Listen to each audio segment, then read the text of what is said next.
Okay, so in this content today, I'll be covering. So anyway, if you cannot hear me clearly, please let me know. I'll just try to adjust the voice or something. Okay, so anyway, let me continue. Okay. Okay. Okay, let me just continue. Okay, so in today's introduction to ESR, I'll just be covering through basic ESR theory, so some information from ESR spectrum and how sampling can be done, and ESR measurement condition that you can apply and change to get better spectrum. Okay, so in basic ESR theory, we'll go through a bit on the historical background. So it started way back in 1945 and to 1955. So this is our first period of ESR. So this is by the Oxford group where they start to detect copper sulfide and magnesium sulfide and so on. Okay, so they start to establish the basic theory of magnetic resonance. Okay, so in the 1960s to 1970s, so this is where ESR start to grow into the field of chemistry. So where we study organic chemistry, organic radicals and transition metals. Okay, so in the 1980s to now at this present, so ESR has been widely used from life science to chemistry and of course physics as well. So in the field where we study photosynthesis, catalysis for an enzyme, even for life science, then we study about active oxygen materials and also on. Okay, that's the brief historical background about ESR. Okay, so what is ESR? So ESR is electron spin resonance. So this is the same terminology as EPR, which is electroparametric resonance. So it's just that typically in the West, people like to call it EPR. In the East, we like to call it ESR. Okay, so what is the observation target in the ESR experiment? So the target is, of course, we are talking only about, let me just use the pointer. Okay, so we are talking about unpaired spin electrons, unpaired electron spin. So the phenomenon observed is, of course, the electron condition, the structure surrounding, and mobility. Okay, so in ESR, we are looking at free radical only. So these are selectively detected by the absorption of X-band microwave 9.4. So I believe you also have a Q-band as well. So this is higher microwave than the X-band. Okay, so this is due to resonance in magnetic field. Okay, so of course, we need to define what is free radical. So free radical is referred to atoms or molecules with one or more unpaired electron spin. Okay.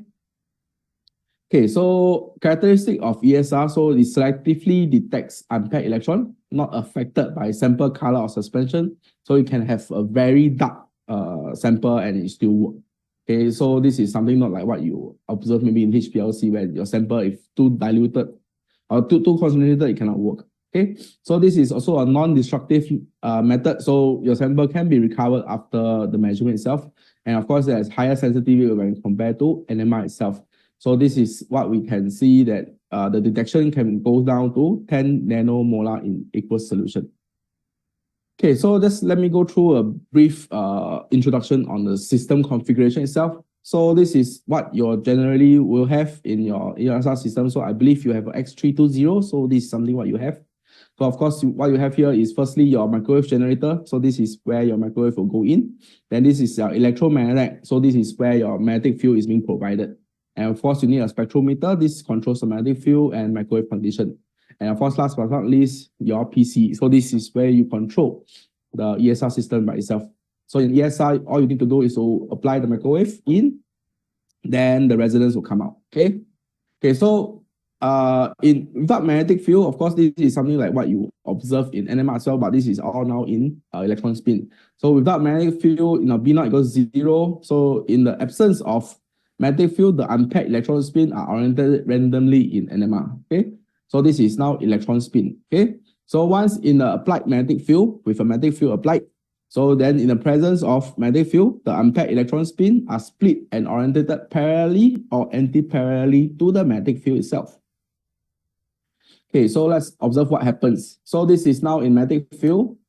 So once you apply a microwave, you expect the spin to flip. So once the spin flip, you expect it to resonate back. So this resonance back is giving you the ESR signal. So this is now observed in your ESR as a signal itself. That's all. So it's a very simple pulse and observation of resonance in ESR. Okay, so what is so there's a difference between species. So if The difference between ESR silent and ESR active is, of course, very clearly, if you have all paired electron, this is ESR silent, or we call it diamagnetic. So once you have an unpaired electron, this is a paramagnetic sample. Okay, so this is ESR active. So there's, of course, a few active and stable paramagnetic species that's observed in nature itself. So, for example, oxygen is a very well-known paramagnetic species. Okay, so there's a variety of application of ESR. So this is just what you can do with ESR. I'll not go through specifically this in detail. So let me just move on. So of course, the application of ESR is also very wide. So from all the way from your materials, the structural analysis and so on. Okay, and of course, biological system as well. Okay, so let's dive into what information you can get from a ESR spectrum. Okay, so if you are interested, JEOL ourselves, we do have a list of application notes that we can find. So this is our website. You can just take a screenshot of this, then you can just search for it later on. Okay, so in my following slides, I will have application note number here. So this is this is the note that I'll be referring to in my presentation. Okay, so you can just take out the notes, then you can go search for the notes itself. Okay, so let's continue. Okay, so first, information from ESR spectrum. So this is a sample of Tempol. So this is a persistent radical. So this will exist as it is. So this is ESR spectrum recorded in first derivative line shape. Okay, so what first and foremost, what do you get? You get the center position, which is also called a G value or G factor. So this is related to the orbital, electron orbital. Okay, so now the coupling, if there's more than one peak, so we are typically talking about the hyperfine coupling. So this is the A value, which is surrounding the nuclear spin. So if you are familiar with NMR, so let's just go through a bit in detail. So for G value in ESR, this will be similar to what you have in NMR called the chemical shift. So for A value, this is what you call your J coupling in your NMR as well. So this is A value in ESR and G value in ESR. Okay. Okay, next, of course, the signal intensity is important for some applications. So for some of the user, like just now, Deepak has mentioned, he's interested to calculate spin density. So this is what is important for him. So this is spin intensity. So we always call H, so which is a spin quantity. So the number of radical species within the sample itself to give you the area under the curve for this. Okay. Okay, of course, the next one is talking about the line width. So this is the chain of line width. This one typically deals with the molecular motion or structural symmetry of this structure itself. So in a more in a sample that is in solution, so these are rapidly moving in random orientation. So this typically you have a nicer and more symmetrical line shape, and of course a narrower line shape. So typically in a solid sample, you do have bigger line width. Okay, as a comparison. Okay, so let's look at the different individual parameters, different individual conditions that you can pick up from the spectrum itself. Okay, so first is the G factor, or someone call it G value. So G factors reflects the electron orbital, electron spin orbit, and the electronic state. Okay, so it is influenced by factors like crystal field size, ion valency, and Fermi levels. Okay, so what very important things to note is that the resonance condition is G equals to HV over Bohr magnetron over Planck constant. Okay, so this is what you typically have. So this one is the constant, then you multiply by the frequency over the Planck constant. Okay, so this is how you get your G value. Okay, so this is an important formula that you should take note. Okay, so typically when you see in the ESR spectrum, you will see later you'll see that typically we report in megahertz. So these are calculated actually in the software to give you the G value itself. So I'll show you how this can be done. Okay. Okay, of course, proportional factor between frequency and magnetic field. Okay, so if this, you should be aware that in the X band, typically, in a Q band, no, it's an X band. The X band typically when our microwave condition is about 9,000 megahertz, 9 gigahertz, we have a frequency of observation frequency about 335 millitesla. For the spectrum for a free radical itself. Okay, so this is something like that. So in the Q band, the proportion will be different. So this is because of the frequency that's being used and the magnetic field that's being applied. Okay, so next is the effect by the molecular orbital occupied by the unpaired electron. So you can see here, typically, you will see S mode, P mode, D mode. Because we are looking at the electron free radical. Okay, so typically, if you only have a free radical and that is coupled to, let's say, a P mode.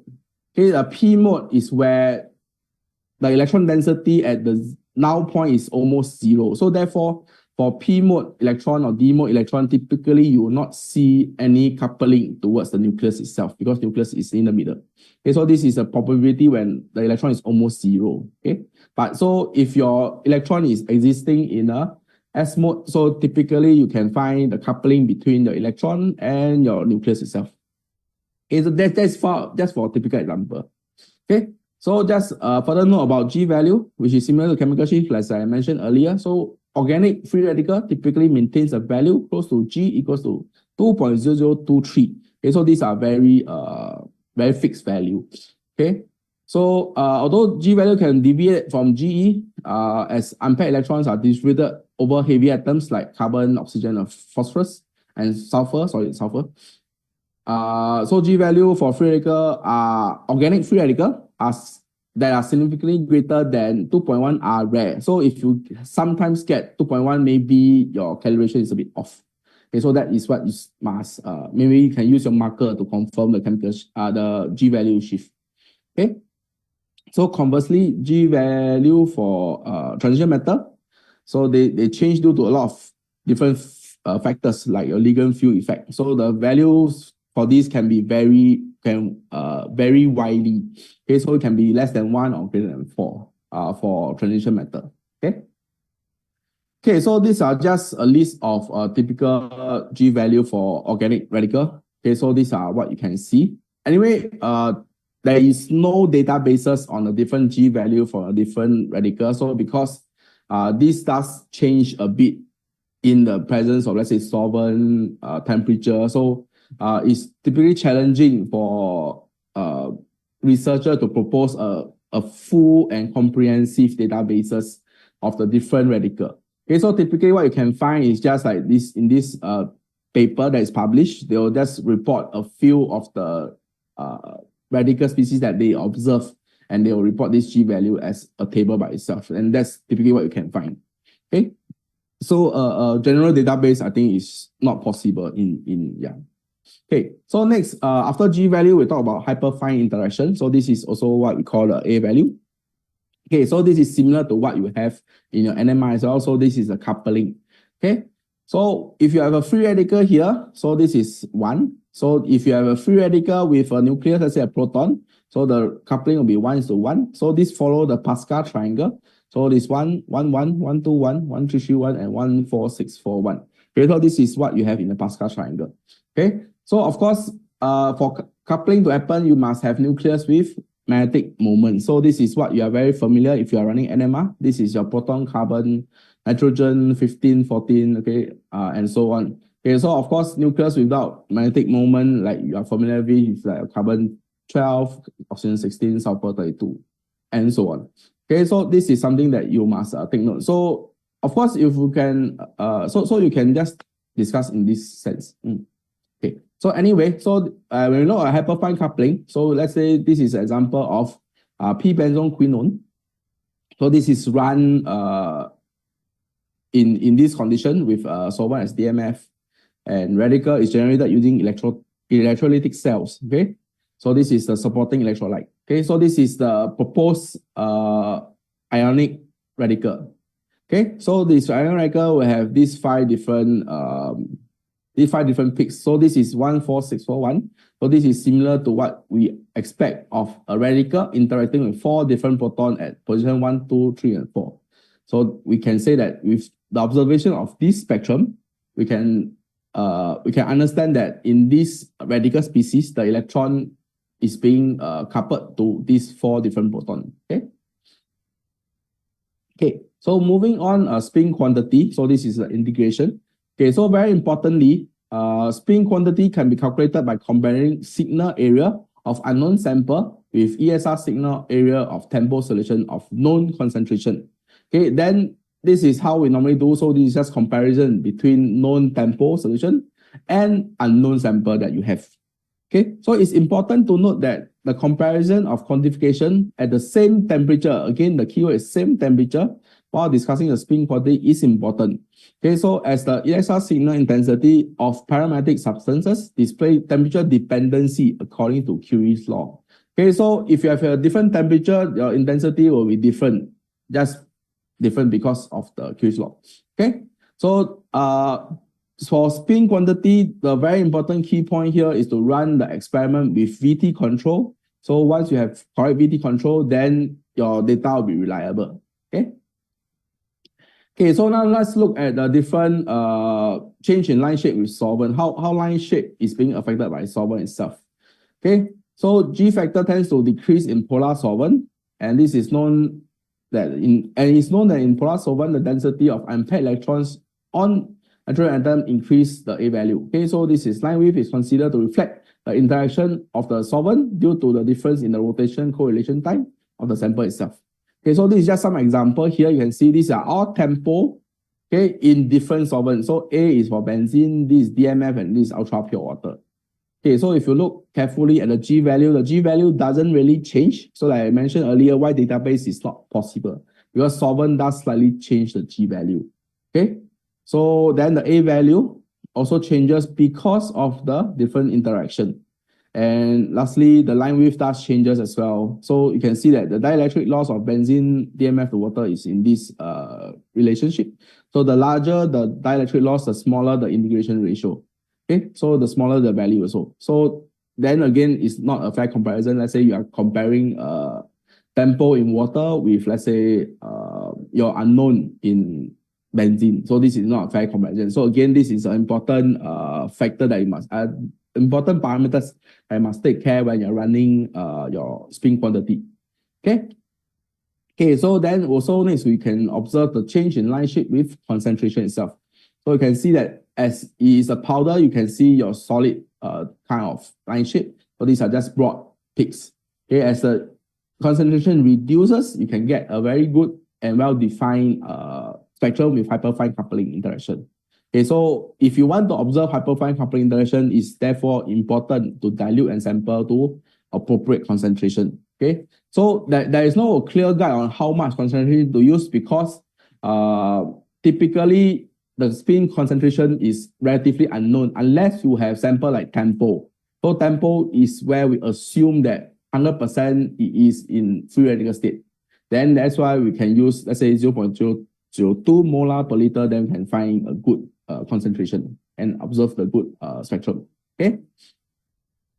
Okay, so again, temperature does affect the mobility. So if you have high viscosity, you can get good sample separation, good signal separation. Then let's go down with low mobility, then it freezes and you approach solid phase. Okay, so once you approach solid phase, you can get you get to see this more powder pattern kind of spectrum. Okay, where the signal are broad in general. Okay. Okay, so an isotropic ESR signal is observed in solution phase, but due to fast molecular motion, so as temperature decreases, viscosity of sample increases, and ESR signal line shape becomes anisotropic, okay, solid. Okay, so changes in line shape can also be caused by dissolved oxygen. Okay, so let's say you have solvent A, solvent B. So solvent B have less oxygen present, so you can get better signal generally. So this is an example of two spectrum. So this is before degassing, this is after degassing.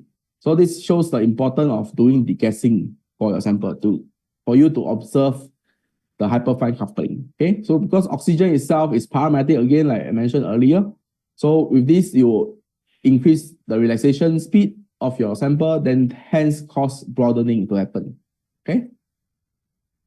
Okay, so this is again the importance of degassing that I must stress again. So if you can prepare a sample with degassing, that will be the best.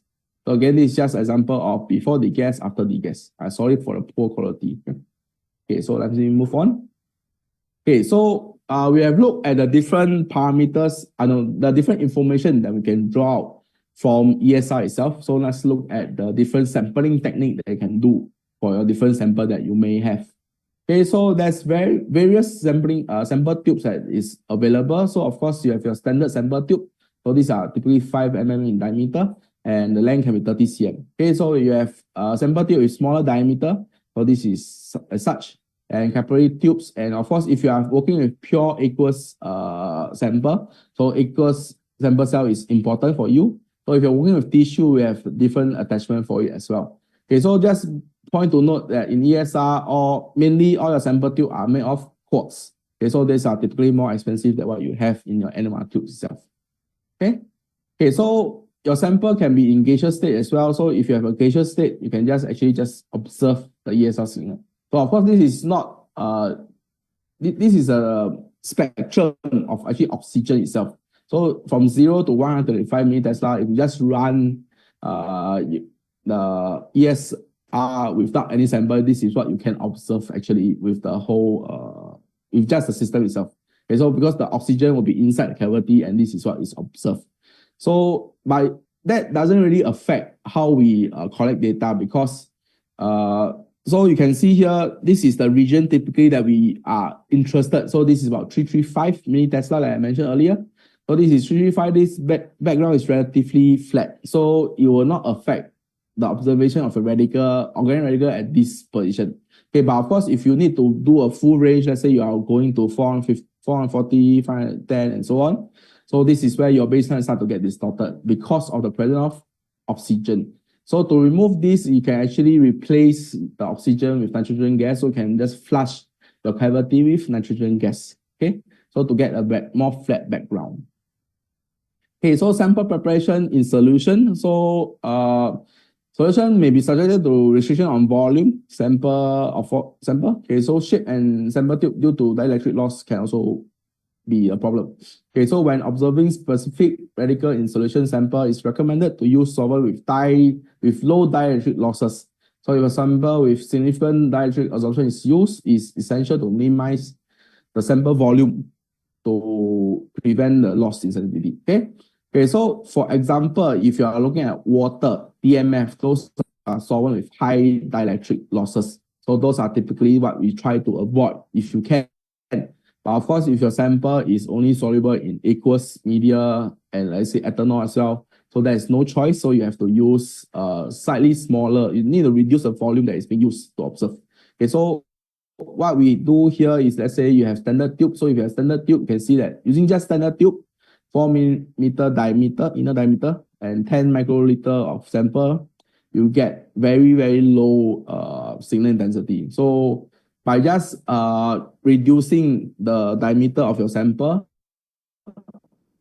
let's say you use cell, this will just be a flat cell. So this can reduce the thickness of the sample, so it allows the microwave to pass through more effectively, and hence you have the best signal intensity. But this is where compared to capillary tube, so these are different diameter, can get similar better result than if you just use standard sample tube. Okay, so the advice here for you is that if you are looking with high dielectric loss solvent, please consider using capillary tube as one of your choices, because these are cheaper option.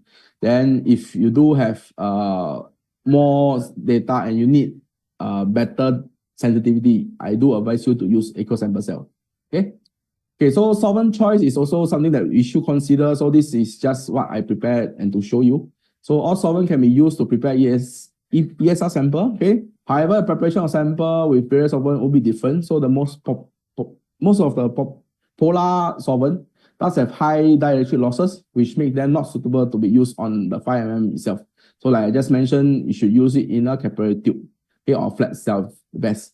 Okay, so below is a list of solvent arranging according to dielectric loss in ascending order. So you can have chloroform, then ethyl acetate, THF, and so on. Okay, so this is a list that you can have a reference to. Okay, of course, water will be all the way at the bottom. Okay, so next, the easiest one typically will be your solid. But of course, there's also some issue with solid that you should consider. So the sample with high dielectric losses, for example, your semiconductor as well. So if you're a semiconductor, then those samples do have high dielectric losses.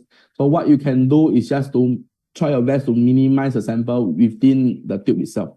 So with the lower number of samples, you can hopefully get a better spectrum.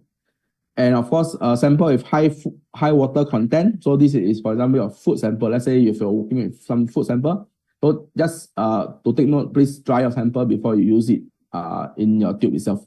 Of course, during sample preparation, you may get sample with a lot of moisture. So therefore, those samples should also be dried. So this is not only exclusive to food, but also any sample that you prepare that and you suspect there's high water content. So please dry them in vacuum first before you use them. And of course, a good way is to use a small diameter capillary tube to hold your sample first. Okay. Okay, so let's look at the last part of this presentation. So this is talking about the ESR measure condition that you can use to change. Okay, so there's only 4 conditions that you just need to take care of. So this is a measurement of the magnetic field, for microwave power, magnetic field modulation with sweep time and time constant. Okay, so first and foremost, this is the measurement of the measurement magnetic field. So this is something that you cannot really change because this is what you have as a system. Okay, like I mentioned earlier, so your resonance frequency is about 9.4 for your organic molecule. So if you are using attachment, let's say variable temperature control, then the resonance will change. So resonance frequency is now at 9.1, then the magnetic field will be at 3.25 meters. Okay, so this will change depending on the attachment that you use. Okay, but the G value will still be the same because like just now I mentioned earlier, this is proportionality factor. Okay, so if your resonance frequency changes, your observation magnetic field should also change. Okay, then for example, so this is for organic radical. So if you're looking at metal ions, so typically they have wider range of observation. So if you are working with metal ion sample, you should increase your observation modulation width to 250 plus minus, and let's say change a bit of the center to 300 and so on. Okay, so this is the magnetic field. So now we look at microwave power. So how much power you should put in. Okay, so typically for organic molecule, okay, so you can see the curve of signal intensity with proportion to microwave power square root. Okay, so you can see here, as we increase the microwave power, the signal intensity do not increase linearly. So in metal complexes, this does actually increase linearly. So microwave power increment does increase signal intensity linearly. Okay, so for this case, let's look specifically at the organic radical. So this is where we call the power. This is where we say that the microwave power has been saturated. So this is saturation of power. Okay, so in the saturation of power, any increment doesn't give you a beneficial increment in signal density. So this is something that you should take note. So for organic molecule, organic radical, typically we are working with something that is less than, let's say, 5 milliwatt of power. That should be enough. Okay, so however, for metal complexes, so if you want, you can actually increase your power to, let's say, 5, 10, 15, 20, and so on milliwatt. Okay, that does bring about a beneficial increment to your signal density. Okay, so next, the second last point here is the magnetic field modulation width. Okay, so as you can see here, with higher modulation width, you do get bigger signal intensity, but this comes at a cost of your observed line width being broadened, okay, over time, over the increment of the magnetic field modulation width. Okay, so this is what you can see. So the blue line depicts the original signal line width. Okay, so if you measure the original line width, let's say it's 0.1 millitesla, then if you use anything less than 0.1 millitesla, then that should be fine for your observation. But if you use more than that, this will cause your signal to become very broad. Okay, so this is something that you should take note. Okay, so typically the recommendation is that if you can measure the ESR signal line width of your sample, then you divide that by 3, you should be able to use that value as your magnetic field modulation width. Okay, so that is the guide. Okay, so lastly is about sweep time and time constant.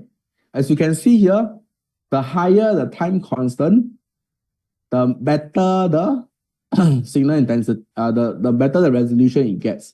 So of course, there's a limit to how much you can get, but that's the system setting. So anyway, there's a way to calculate the optimum time constant. So this is the formula here. But typically, as long as you see your spectrum looks well enough, looks resolved enough, then that should be fine. Okay, so typically we don't really work with this formula to calculate the optimum time constant. Okay, as long as you think that, as in you observe that your spectrum is well resolved enough, then that's good enough, typically. Yeah. Okay, so this is just some of the reference book that you may be interested in if you are, you want to explore more on EPR or ESR. Okay, so then of course, JEOL yourself, we have our online resources like I mentioned earlier. So please do take a look at all these if you're interested. Okay, so that's all for my quick presentation on have discussion here. So any question, please feel free to ask.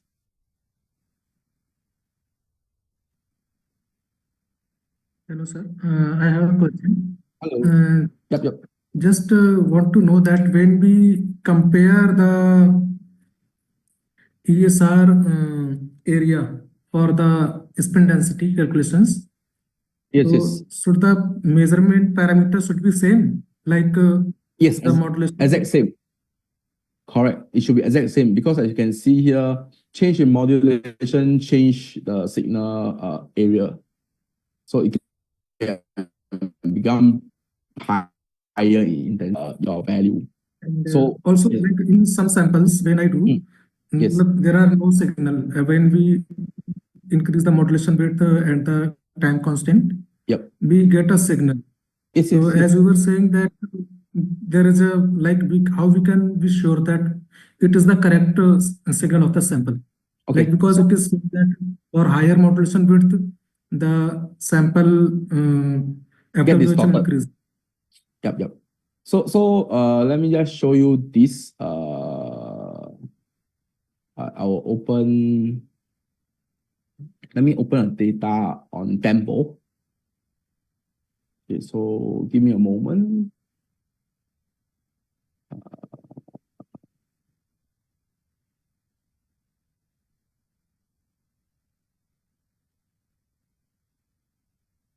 Okay, let me share this. Share this. I hope you can see this. Share. Can you see the ESR software? Yes. Okay. So in this ESR software, I think you are familiar with. Our engineer have go through this with you. So anyway, just let me show you. So the line width we are talking about is the peak to peak line width. So to measure this line width, you can just use any of this X area. You can just click here. Then you can see the PW. So this is the line width that you are observing. So this is 381 microtesla. So that is about 0.38 millitesla. So for this Tempol sample itself, so if you use anything that is less than 0.38 millitesla in modulation width, then that should be fine. The recommended value is about 1/3 of the line width. But of course, if you are already over modulated, that means that your peak width, the peak to peak width is the same or similar. So as your modulation width, so in here, the modulation width is about 0.35, see? Okay, so the modulation here is about 0.35, so this is about 0.38. So therefore, this one is actually an over-modulated sample. You understand? So if I reduce this further, I should see a change in this value. Until the point where if I reduce any further, this do not give me any change. Then that will be the optimum one. Yes? Is that clear? Yes, sir. Okay. But my another question is that, like in samples, they have very weak signal. Yes. To get the correct signal, that observed intensity, like we can observe the peak. We increase the modulation width accordingly and the time constant. But in the standard Tempol sample, at low modulation width, we can get the signal. So for that comparison with the Tempol, so we do the Tempol at the same signal, at the same width, and okay, I understand your concern. So you have sample with very low intensity, correct? Okay, yes. so now you have very low intensity, then you want to compare to a tempo standard. Okay, so the issue here is that there's a mismatch in concentration of your tempo with your sample. So I think the more straightforward way is to reduce the concentration of your tempo sample. So you need to dilute the tempo lower to match the concentration about similar concentration. So using the same parameter setting, then you can compare the signal under the curve. Make sense? Please explain again. Okay. So typically you have, I believe you have a fixed methodology, a fixed protocol to prepare your tempo sample. Is that correct? Yes. Yes. Okay. So however, this tempo sample does have maybe a relatively higher concentration with respect to your sample itself. So you need to prepare a new protocol to reduce the concentration that is being prepared. Okay. Yeah, then you can have a direct comparison between this diluted tempo with your unknown. So you need to change the concentration to match your unknown. That's the way around this. Yeah. Okay, sir. Thank you. Okay. Okay, thank you so much. Yep. Hello. Yes, yes. So I wanted to ask that when we do this spin density calculation, so first we take the Tempol. So we have to take the Tempol in capillary, or it should be in the ESR tube, because the amount of the sample matters, because it will enhance the signal. Correct.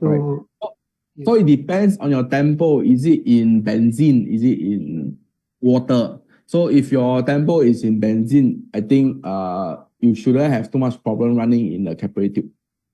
Running in a normal ESR tube. Yes, we are using benzene, so it is hard to do it in capillary tube.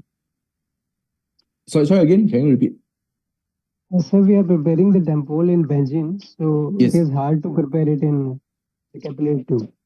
Yeah. So I believe you can run your tempo in benzene using just your normal ESR tube, correct? You have no issue to observe the signal. Is that correct?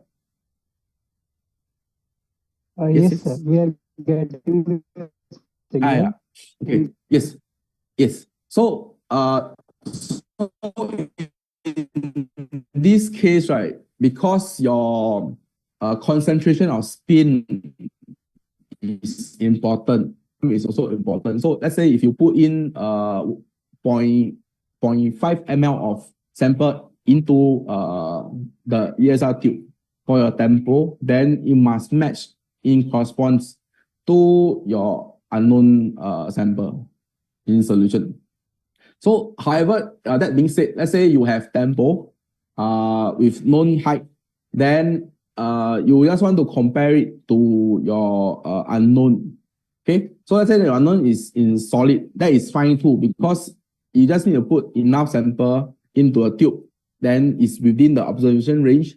Then every of the electron spin should be captured and being able to give you the signal intensity. Yeah. So do I make sense? Yes, sir. So in the manual, I have seen the preparation technique. So there they mentioned that 4 to 5 centimeter of Tempol height we need to take in the ESR tube. Of 5, I think 5 mm diameter. So now let's say I have a sample, but I cannot make the sample with 4 to 5 centimeter of height in the same ESR tube, because my sample is like very small. So in that condition, I will get a weak signal. So we need to take them in same condition, Tempol and the signal. So in that case, what we can do, sir? No, so if you cannot make that concentration, it's okay to reduce the height. So 4 to 5 is the optimum that you can use to run your sample. So in the case that you cannot achieve that, then just do the best you can get. Okay, so the consideration is also that you should not exceed more than 5. Because when you are more than 5, then this will be out of the cavity. Then your detection will be invalid. Make sense? So anything that's within 4 should be fine. As long as once you have 4, then you just center your sample in the middle of the observation range, and that will be okay. Can? So it means we need to take the Tempol and the sample amount to be same, exactly same, right? Typically, you don't need to be exact same because, okay, let's say you prepare a 4 cm height of a Tempol. So that is good enough to be detect inside the cavity. Okay, so in this 4 cm height of Tempol, then you have a known concentration, correct? Then, so you can calculate the spin quantity. So spin quantity is related to your Avogadro's number. Okay, your concentration multiplied by, so your mole multiplied by your number of molecule. Okay, that is your Avogadro's constant. Okay, so with that you can calculate your spin quantity in your Tempol itself. So using that area under the curve, then you compare it to your unknown. So unknown just have to put inside your ESR cavity, then must fall within the same region of detection. So must be within 4 cm. So once it's within that observation window, then that should be fine. Yeah, to compare directly. So I wanted to ask one more question that in Tempol we have spin density. So the ESR instrument measure the spin density or the number of spin in the sample? Because so we in here in this software, the spin number can be it's up to you to put in. So you want to discuss this as concentration, or you want to discuss this as millimole. That's up to you to put.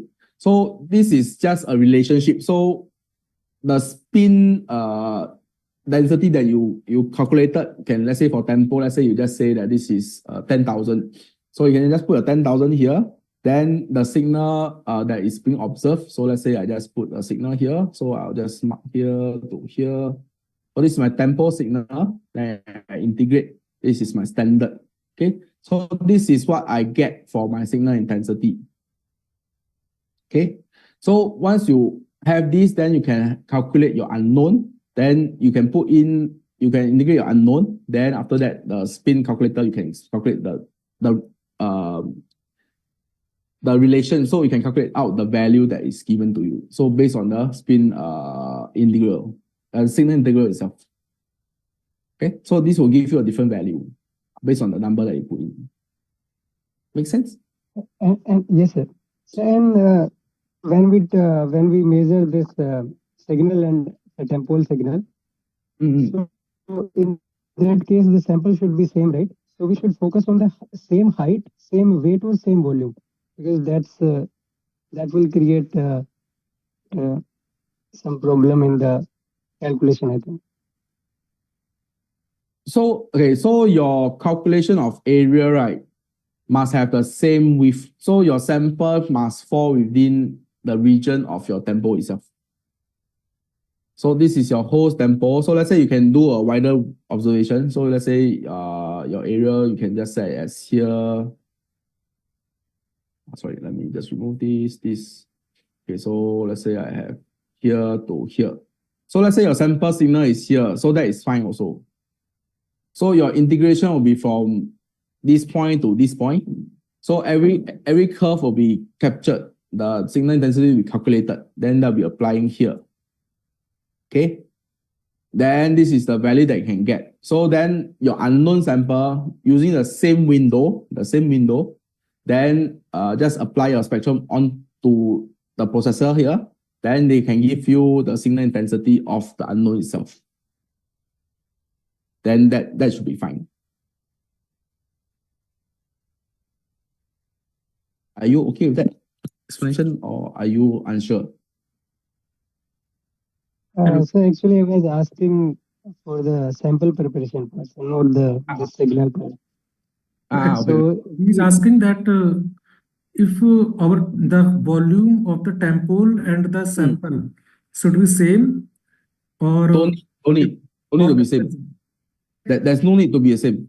Because earlier in one slide you showed that the concentration also affect the signal intensity and all. Okay, so that is okay. So the thing is, you must know what is the amount you put inside. So let's say if you put in, okay, let me backtrack here. Okay, let's say for Tempo, let's say for example, if you put in 0.5 ml, then let's say you put in just a random number. Let's say I put in 0.1. Let's be the same. Okay, let's say I put in 0.5 mole of Tempo in 0.5 ml of solution, for example.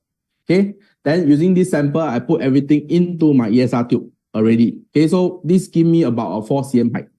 So I run this in my ESR, I get a signal. Okay, so this is done. Okay, so now my unknown sample. Okay, so let's say I have unknown sample. I want to compare the response. That means that in this unknown sample, let's say I put in 0.3 ml, and I know that I put about 0.3 mole of sample. So into the sample, so I have a millimole of radical that is being observed based on the relationship. Okay, because you change concentration, you can keep the concentration here. Comparison. Okay, so does that make sense? Or should I write out something? I mean, write something. I think that will be easier to discuss. Deepak, is it audible? No, sir, I still have it out because, like I was saying, Sure. let's No issue. have the Tempol to be like, yes, sir. So we have a 3 centimeter of height with the Tempol sample. Okay. And I have my unknown sample. So when I put it, it's Yes. let's say 1 centimeter, and the Tempol is 3 centimeter of height.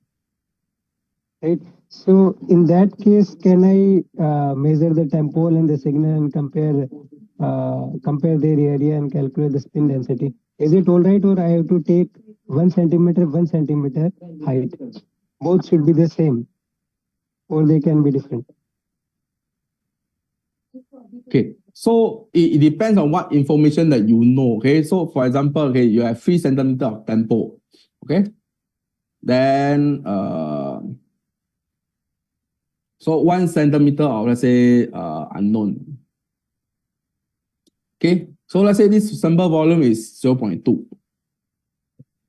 Okay, then the mass is, let's say, 0.2 mg. Okay, so okay, let's focus on your standard first. So your standard, you know that you put in 0.5 ml of solvent, then you put in a mass of, let's say, 0.3 mg. So for this tempo case, you can calculate the millimole, the mole, number of mole of tempo. Okay, so this can be calculated, correct? Yes. Yes. Yes. So the number of mole, so your spin number will be equals to number of mole multiplied by your 6.023 times 10 to the power of 21. Sorry, I can't remember. 21? 23, sir. 23. 23. Okay. Yeah. So this is your spin number, and so for tempo case, we can understand very clearly the spin number, correct? No issue, right? Okay. So the spin number is known. So your spin number is proportional to your signal intensity. Signal area, right? This is the relationship. Because how much spin number you have, how much radical inside you have, this should give you the corresponding area. Make sense? Can I? So now we can, this part is tempo is okay, right? Hello? Hello? Yes. Tempo okay? Okay, so if the tempo is okay, let's look at unknown. Okay, so now you have unknown. Let's say you have unknown. So this is your example. Okay, so let's say you have only 1 cm of sample inside. So this is your 0.2 ml. Then we have 0.2 mass. Okay, so this is your mass. Okay, so of course using the signal area, you can determine spin number, correct, of unknown, correct?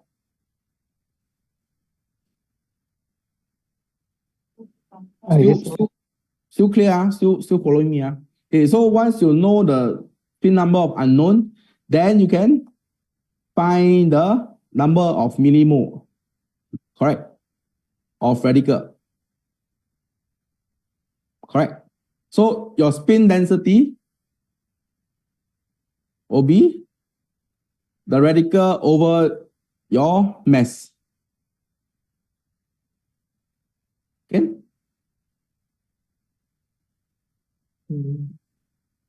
Make sense? So the key point here is that your sample height cannot be too high. So let's say you put in 6 cm. So this is wider than what you can observe. So that means that there will be some spin that is not being detected, and you are using that for calculation. That will not be good, not be ideal, correct? So you want everything within the observation window so that you can pick up all the spin within the sample itself. Then you can determine your spin density and spin number. Okay. So what is the observation window, like the maximum height of the sample could be in the capillary or in the tube? So you do have the metal ruler, right? The metal ruler? Yes. Yeah, so that is the range. I can't remember the height, but that's the range. Oh, okay. So that's the max. But of course, we try not to use the max. Correct? So you can just keep, let's say, 10% off, 10% off, you keep it in the middle. Then that is fine.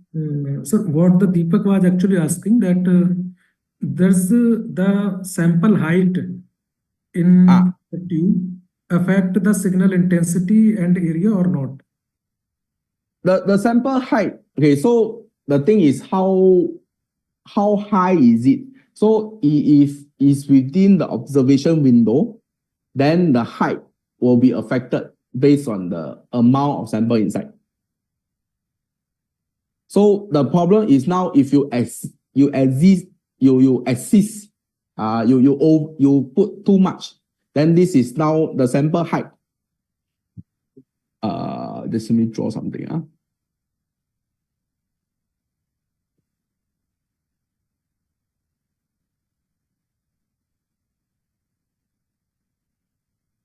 Okay, so let's say this is your sample length, then this is your cavity. Okay, so if your sample length is longer than the cavity, then this area that is out of the cavity will not be observed. Make sense? Okay. Yeah. So everything that's within the cavity itself should work perfectly fine. Then the amount of signal intensity will just depend on the spin that's present in the sample itself. Okay? Okay. Yeah. So like it depends on the concentration of the sample, not on the... Yes. Okay.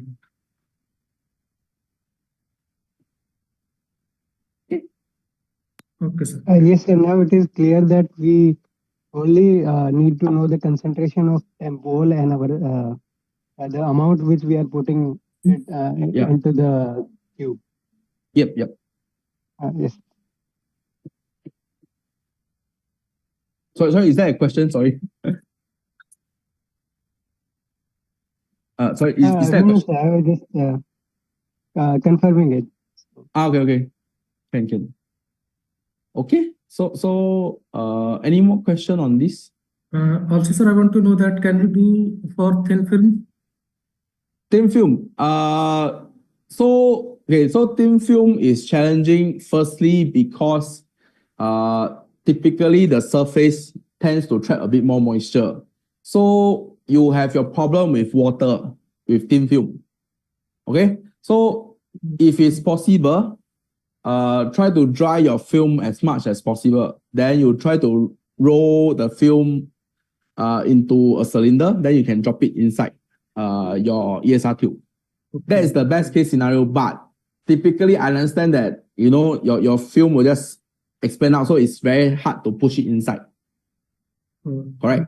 Yeah. So they provide, like, there is one rod where there is you can use a rod to push it down. No issue there. That is fine too. So we can put our small thin film sample within that lab, and can we do measurement? Yes. Just directly as is. No issue. And also, if we want to do our thin film sample is on silicon substrate or glass substrate. So how to find our sample signal without getting any substrate signal? Like, we have to do the substrate separate and then. Yes, ideally you need to do a background check, of course. So you need to confirm that your glass, your substrate do not have any signal. But typically, the most common contaminant in glass is coming from iron, your metal. Okay, so this will have a signal present around 150 millitesla, if I remember correctly. Okay, so this is at the other side. So if you are observing only radical within the 335 millitesla region, then there is no issue. You can just observe it because there will be no interaction between these two signals. Okay, so yes, please do a background check on a background control on your substrate, your glass, and so on. But okay, so the other issue you will face is that glass typically are hydroscopic in nature, so they draw in a lot of moisture. So how dry can you keep your glass is a challenge actually. So if you put in too much moisture, your Q-dip will not work. I think we need to go into this concept. Okay, so when you're dealing with sample with high dielectric losses, so this means that this material absorb a lot of energy. Okay, so you can imagine that your water is absorbing all the energy from the microwave. That means your radical is not being excited anymore. So there'll be no resonance and you'll see nothing. Okay. Yeah. But if our sample is on silicon substrate, yes, then silicon does have any signal, ESR signal or not? No. Silicon no. So if sample is on silicon substrate, then it depends on your contaminant, you see. So I will say pure silicon, you have no issue. But what is the contaminant that may be in your substrate, you see? So that's something that I don't know. and your supplier will never tell you. So the best way is please do the background check on the substrate to make sure that this is ESR inactive or ESR silent. So from there, then you can proceed to measure your coating on the substrate itself. Suppose, sir, if our sample substrate is ESR active, like give ESR signal, and we have our sample on that substrate. So can we do in this way, like first we take the ESR signal of the substrate, and then we took the ESR signal of the sample with substrate, and then subtract the substrate's signal, substrate from the sample. Is it right way? You have a good proposal, but I'll tell you something about this. So you need to consider that because it's very hard to control the spin quantity by, roughly cut out how much, roughly put in how much volume you have inside. So you cannot actually get the replicated same exact between your control and your new sample. So this means that when you try to subtract, then you will have maybe over subtraction, then you get distorted signal, or you get under subtraction, so you still see your background. Okay, so typically for this kind of overlapping signal, I think it's acceptable if you run background check, then you say that this is coming from your substrate. So so you have two comparisons. So the other spectrum will be saying that the coating plus a substrate give you this spectrum. So you can say that you can actually use that to simulate for your electron spin to understand the radical species itself. Yeah, so I do not advise you to just do a subtraction because I think most importantly, it's very hard to control how much you can put inside and get the same amount of spin response. Yeah. Okay, sir. Thank you. Yeah. Okay. Okay, sir.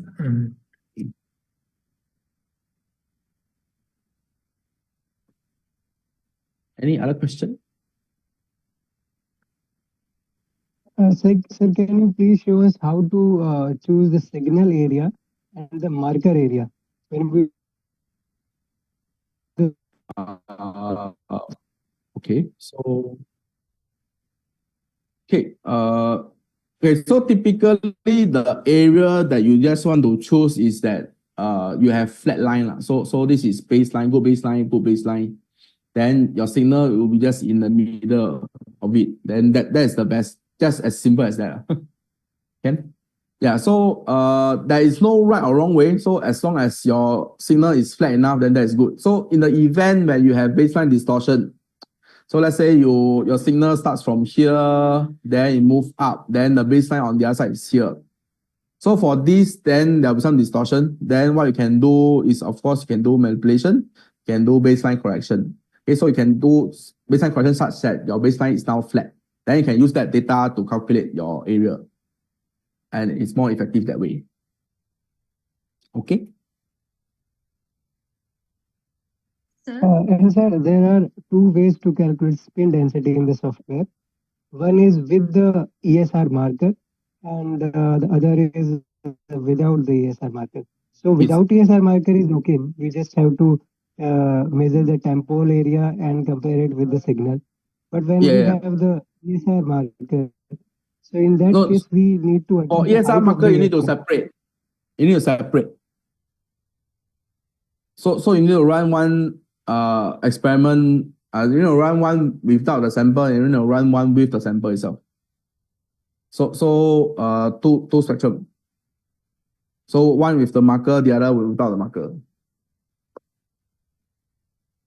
But the thing is, for marker, right, because you do not know the amount of spin within the marker itself. So for marker comparison is purely relative.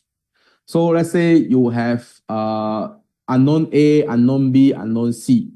Then you want to determine what's the ratio of A to B to C.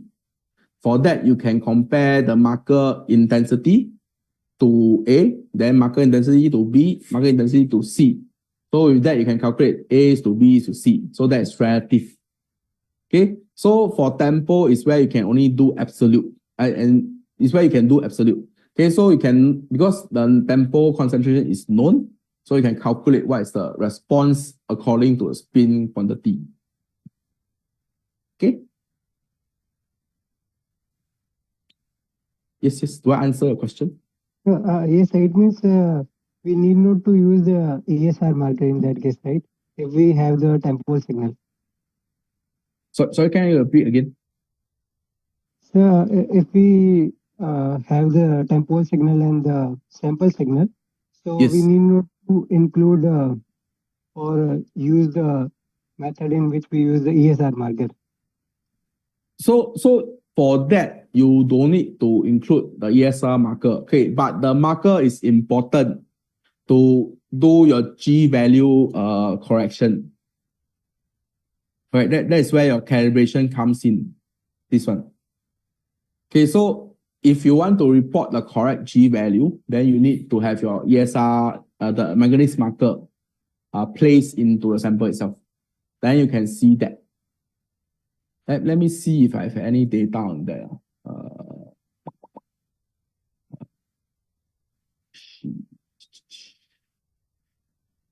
Just give me a moment. This is UV resin.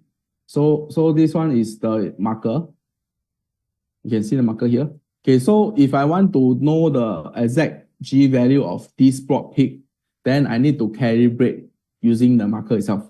Okay, so I believe the engineer who installed the system have guided you on how to deal with this already. So if not, I'll repeat this. How to calibrate the marker. Do I need to repeat this? Hello?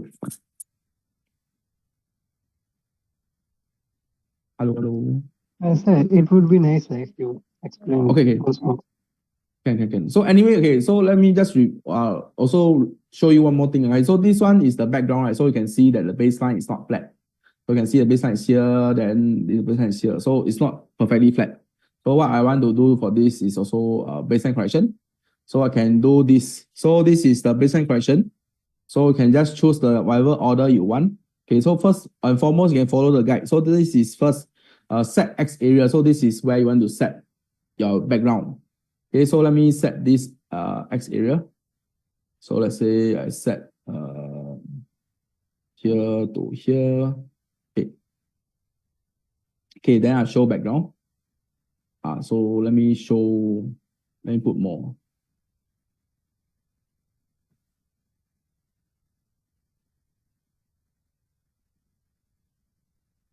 Okay, so now I show two backgrounds. So this is my two line. Okay, so this is my baseline. Then I highlight the other baseline. Then I show background. That means the red line that you can see there is the proposed background. So once this is what I'm happy with, then I do baseline correct. Okay, so you can see now the whole baseline is more flat. Okay, so for this baseline background correction, all you need to do is to set the area that you think and that you observe is the background. Okay, so this is just what you set. So once you set all the background there, then you can just show background, then you can do baseline correction. So of course, if the background doesn't fit well, we can change the order of fit. So there's any number you want to choose. There's no right or wrong. Okay, so as long as it fit nicely, then that's fine. Okay, so this is background correction or baseline correction also can find. You can use this. Okay, so next let's discuss about how to calibrate the G value. Okay, so for G value calibration, so as you know, manganese marker have 6 different peaks. So this is 1, 2, 3, 4, 5, 6. Okay, so in the event that your spectrum, your sample is overlapping with the manganese marker, no issue. All you need to do is to identify the other markers. So this is 1, 2, 3, 4, 5, 6. Okay, so now we know that 1 and 2 is open, 5 and 6 is open. It's free to calibrate, so no issue. So I can either choose 1 or 2, or 5 and 6. Okay, so this is a 5th and 6th. So up to you. Okay, so for this practice, I'll just choose 1 and 2. Okay. Okay, so before that, you need to use this X line, M1 and M2. So I need to define my first position. So M1, I'll move over to my spectrum. Then this is my my value, my G value for first marker. So double click. So this is M1. Then I go to here. Then this is roughly about here. Okay, so this is M2. Okay, so let's say A is my sample. So I want to know the G value of this one. Okay, so you can see now the current G value is 2.00271. Okay, just remember this value. Okay, so once you have picked the tree, then you can go to here. So let's double check. Your M1 is the first one, M2 is the second one. These are all correct. Then you do calibrate. you see once you do calibrate, the value of your unknown is shifted. So this is now at 2.003. So this is the corrected value. Okay, so with that, you can just record a table, you can just print whatever you want. Okay, so this is how you do G value correction. Okay? Can. Any issue?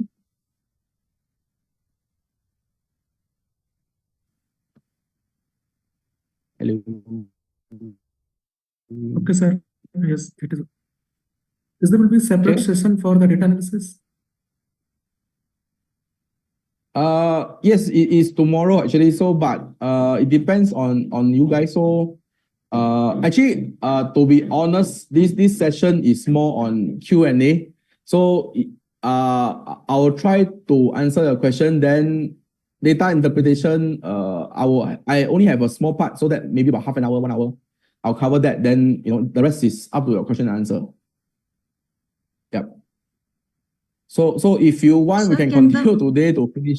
Yeah, sure. Please ask. Can the samples be in the form of pellet? Yes. No issue. Pellet is fine, totally fine. As long as you can fit inside the tube, that is fine. Okay, so my concern always is how dry is your sample? Because once you compress to a pellet, then there's no way to dry this sample further. So if your pellet contain moisture, then that will affect your ability to run your data. Yeah. So anyway, the pellet will be similar as a powdered sample because unless you are looking at a crystalline sample. So let's say you put in one crystal inside your ESR tube. So this sample will give you more nicer and more refined spectrum. But if you have a powdered sample, that means the molecule is all differently orientated within the magnetic field itself. Then this will give you a slightly different spectrum of the different powder. So this is what we call a powder pattern as well. So that also just gives you a very broad signal. Yeah. So anyway, just back to a question again. Sorry, I deviate. So pellet, no issue as long as you can fit inside the ESR tube, that's fine. Actually, we tried doing it for powder as well as for pellet. For powder, we did get the signal, but for pellet, we were not getting the Q dip. Yeah. What could be the? I will assume that the moisture comes to play, I guess. Yeah. So once you do not see any Q dip, more or less is because moisture content is too high. So this causes the microwave to be taken up by the moisture and no signal. Yeah. Actually, sir, the pellet was in size 4 mm by 4 mm around.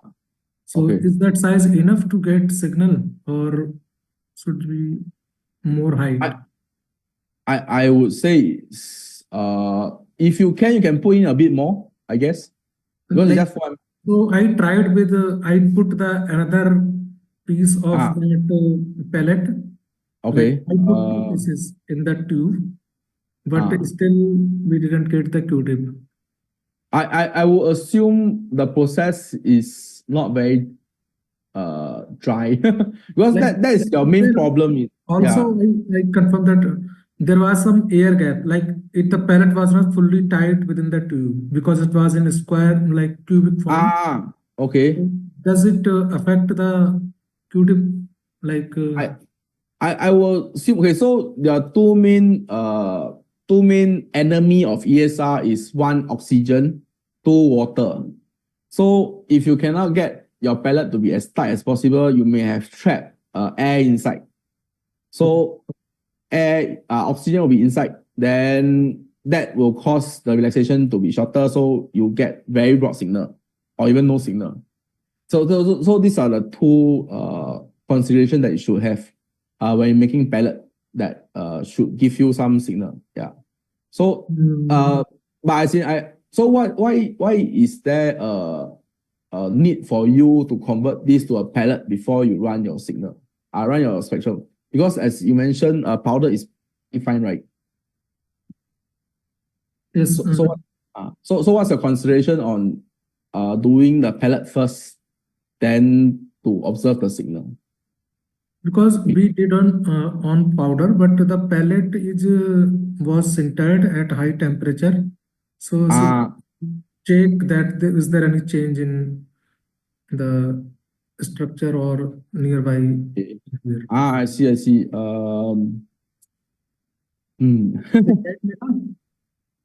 I will guess that if you want to do this, if it's possible, you can do it in glove box.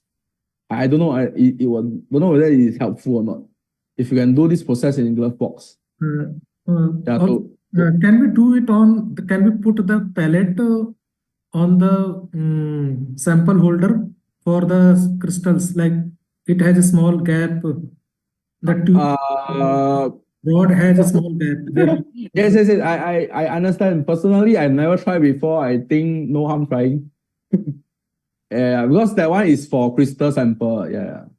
As you mentioned, that's a crystal holder. One solid rod, and there is a small gap where we can put a crystal or film sample. Right. Then that's for rotation. That gap is also of the size around 5 mm by 5 mm. Yes. Correct. No issue. Correct. That I understand. I personally have not tried that before. If you want, I don't see a problem with that. Okay. But to be honest, okay, so it also depends. So yeah, I assume you are all using quartz tube for the ESR, right? There's no. Yes. Yeah. So I will just my consideration will be just that maybe during the processing of making the pellet, you introduce too much moisture or air or oxygen inside the pellet itself, so that causes a problem. Yeah, because pellet is supposed to be more dense than your powder, so you should get even higher signal rather than no signal. Yeah. Yes, that's what I was expecting. Yeah. That's what was contrary to the belief. Yeah, correct. So I guess you need to review the process of making the pellet. Then I guess that should. Yeah, or you can, let's say you make a pellet, then you put under vacuum, under small heat to try to maybe dry it up or remove some oxygen. Then you try to run again. Have you annealed the pellet, or it was just? Actually, it was hot press. It was heated and pressed simultaneously. It was hot press. Then there should not be water content, I think. Yeah. Because it was done in vacuum only. I don't know whether, if not, you can make a pellet, then you can crush it up, then you can check a signal again. Or during the process, your signal, your radical is all destroyed. I don't know. Because yeah. Maybe you can make a pellet, then you crush it up again, then you check your signal. Okay, sir. We'll try. Yeah, it's not sure whether the process destroy your radical or not. Yeah. I'm not sure about chemistry, so I can't comment much on that. Yeah. Okay, sir. Okay. Anyway, I think tomorrow's session, I guess I will be going through the whole software in more detail. So I'll show you the different function that is there, what it can do. Is that better for tomorrow?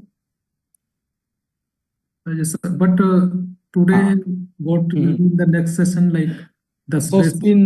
Spin density, so I have a document, I think it may be useful. So I can share this with Rahul Sang, then they can share with you. Okay, so anyway, this document typically is how you do quantitative ESR management, the process for the software only. Okay, so anyway, this is just some note to point again. So Tempol is for organic radical. So if you have transition metal radical, because the shift is different, so you cannot use Tempol to observe. Okay, so you should use other metal. So this is like copper sulfate. So this is for transition metal radical if you want to do QNMR on that. Okay, so this is that signal that you can observe. Then of course, importantly, temperature control. Like I mentioned, so if you want to compare between two samples, first your temperature must be the same. So if there's a deviation in temperature, your signal intensity will be different as well. Okay, so that is not a correct comparison. Okay, Then, of course, parameters, as you've seen very clearly, once you change modulation width, your signal intensity get bigger, okay, and your signal get distorted. So those are things that you should consider, okay. This is just a working guide on how you can process this. So I'll send this to Rahul so you can just go through this. Okay, so let me just go through quickly with you on how to run based on this guide. Okay, then we'll see if you have any question. Then we can just sign out. Okay. So this is Tempol. Okay. Okay, so you can just open a Tempol, the standard Tempol. So you can click spin calculate, then you can click signal area. Okay, so once you have signal area, you have this purple line appearing. Then you can just choose the area that you want to observe. So here to, let's say, here. Okay, so this is my signal area. Okay, so next, just double click the left bound, right bound. Then you click integrate. So this is integrate. Then you can click standard spin. So this is your standard spin. So once you click that, typically the value will be here. So spin number, as I mentioned earlier, is equals to tempo concentration multiplied by Avogadro's number. Okay, or tempo number of mole, that will be more correct. Okay, so after that, you can just put in the number that you know and calculate. Let's say 10,000, 100. Let's say. Then for that, you just record. So this is spin 100 with this intensity. Okay. Then next, you need to load an unknown sample inside. Okay, so before that, click sub on the side panel. So you click sub on the side panel, then you can load. So let me just load another tempo for you. Okay, so this is the sample load. Okay. So once you load the sample, then you'll realize that the range is still there, not changing. So next, you just can, the unknown should be checked. Then this, you can now click calculate spin. So you can calculate spin.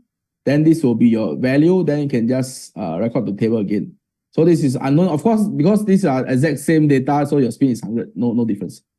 Okay, so this is your spin. This is your integral.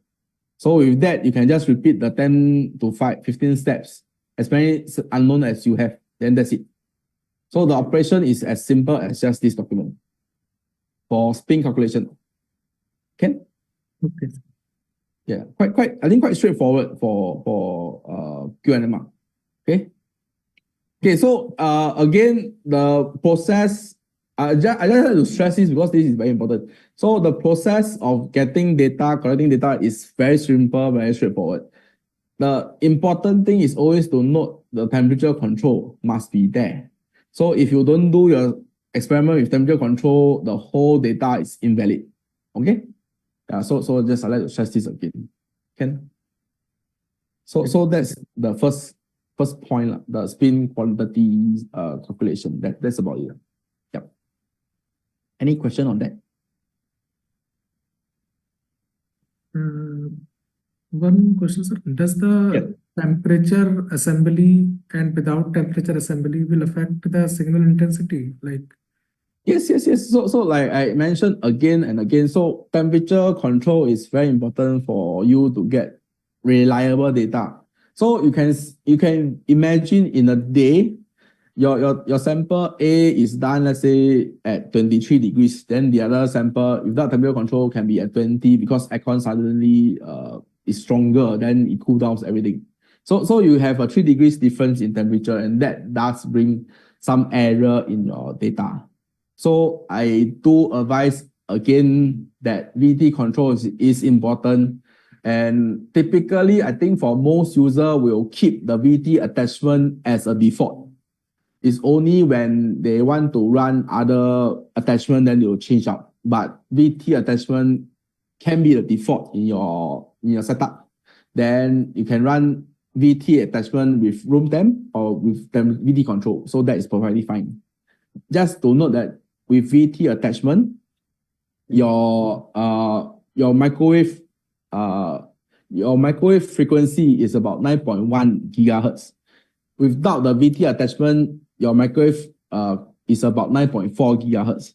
But overall, the G value must be the same and will be the same because that is based again on the proportional factors, okay, between the frequency of your magnetic field and the frequency of your microwave.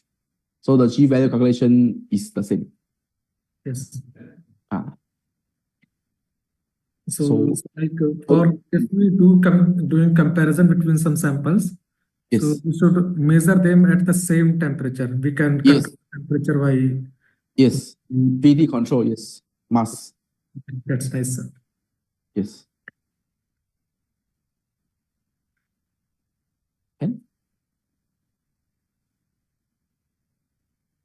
And any question related to spin density? So the green signal, that is that's my sample. But okay. This small portion, this is tempo. Okay. It is in benzenes only. No, then this will not be a good sample to run for spin density. This should be a metal complex, is it? Is your sample metal complex? Hello. No, so it is like there are some defects in my material. So it is a semiconducting material. So there are 3 electrons bound to different atomic sides. Yes. So I will not advise you to use Tempol to run this because the integration range is very off. Okay. So anyway, just repeat again. I do not advise you to do quantitative spin quantification using Tempol if you have such a big signal. So like I mentioned earlier, so anyway in this document that I have, this is you can use copper sulfate as one of your choice. Yeah, but of course, if you have any literature reference, that will be better because to be honest, my background is chemistry, mainly organic chemistry, so I'm not very familiar in the field of transition metal. So if you can find reference paper to say what they use for quantitative ESR, that would be great. Then we can look into that. But so my suggestion that I know is that you can try to use copper sulfate as one of the option if you have very huge signal. So one of my senior have used the same, like it's the Tempol in their case also. So sorry, can you repeat again? Sir, I checked my senior's paper. So they're also using Tempol. So okay, if you okay, so in my personal opinion, I think this is not a reliable technique because first and foremost, because the area of integration should be close or similar. So once you have huge range like this, then the background does contribute to the difference in the area. So that will cause your integration to be to have a lot of errors. So that I do not advise you to do that. But if your seniors, I don't know if your professor agrees, then I think that is fine. So in my personal opinion, I think this is not an ideal method. Yeah. That's my view. Ken? Hello. Yes, sir, we can also try with a different Tempol concentration also. That can solve the problem, I think. You mean increase concentration of Tempol so you can get broader signal? Yes.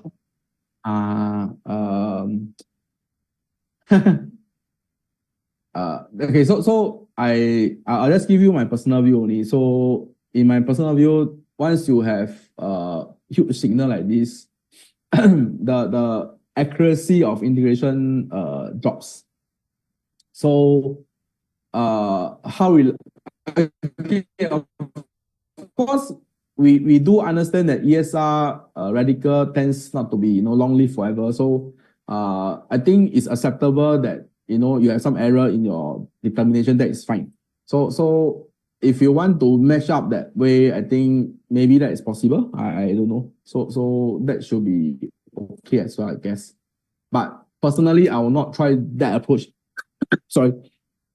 Personally, I'll not try that approach. I will try to find sample that give me similar range of observation. Then I'll integrate that. Then that will be compared to my unknown.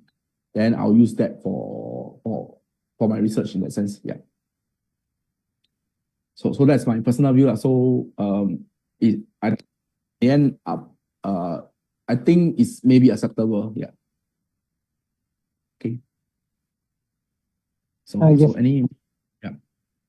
Okay. So any more question or comment? Sorry.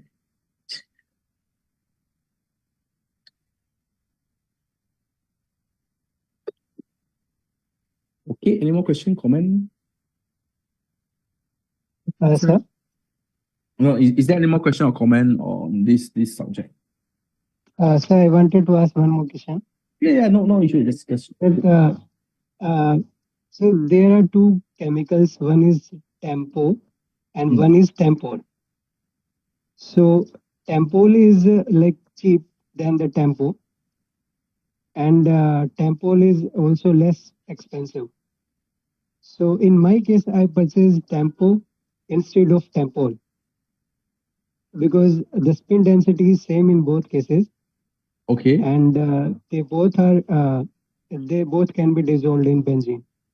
Okay. So is it a good choice, sir, or it matters that the structure of these two are different? Because OH, there is a OH in Tempol at the top of the benzene kind of structure. Okay. But in Tempo, there is no OH. Let me just double check this. I guess no. This is related to the stability of your radical. So I believe Tempo with the OH is more stable than the other one, correct? Is it more stable? No. Or is it the same stability? No, sir, I'm not sure about this. No, okay. No, okay. Oh, okay, Tempo and Tempo. I'm not sure. Okay, so in my opinion, I think Tempo or the Tempo with OH and without OH, I think the stability is similar. It's just that with the addition of the OH group, the 4-hydroxy Tempo, that one is used for solvent in water. So I think both is the same. No issue. Just that the 4-hydroxy Tempo is more soluble in H2O, so they can be used if you choose your solvent as water. But other than that, I think they should give you the same spin number. Yeah. Yes, sir, because I was getting Tempol to be with the like higher purity, Tempo to be higher purity compared to the Tempol. So that's why I purchased the Tempo. Okay. Yeah, that is fine. That is fine. I think they are the same. It's just that the one with the OH group there is more soluble in water only. But anyway, so personally, right, when I prepare my Tempol solution, I do it in D2O. So not D2O, so in ultra pure water.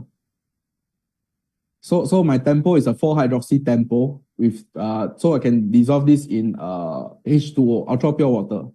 Then because water is less toxic than benzene, so I think it's a better choice if you want to work with this. Yeah. Just that benzene is a bit more dangerous. Yeah. Sir, but water will absorb the microwave, so yeah. So you can use the capillary tube to observe. Yeah. There should be no issue one. It's just you need to, instead of using the whole tube, you need to put inside a capillary tube. Then you can observe that. Yeah. But of course, benzene no issue lah. So if you okay with working with benzene, then that is fine too. Yeah. Yeah. So after you have installed this software you put inside your PC, or you can just use it at a workstation at the system. So of course, to open data is very simple. So you can just open through this icon here. I guess you all have known. So your data, then you can just put in like training. So for this case, I'll be using some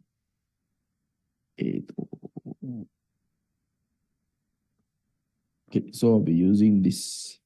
Okay, so this is a sample of Tempol plus the marker itself. So as you can see here, Tempol plus the marker. Okay, so of course, firstly, you just need to go through with the different function that's here and there. Okay, so in this main window, right, this is the open folder. Then this is for loading.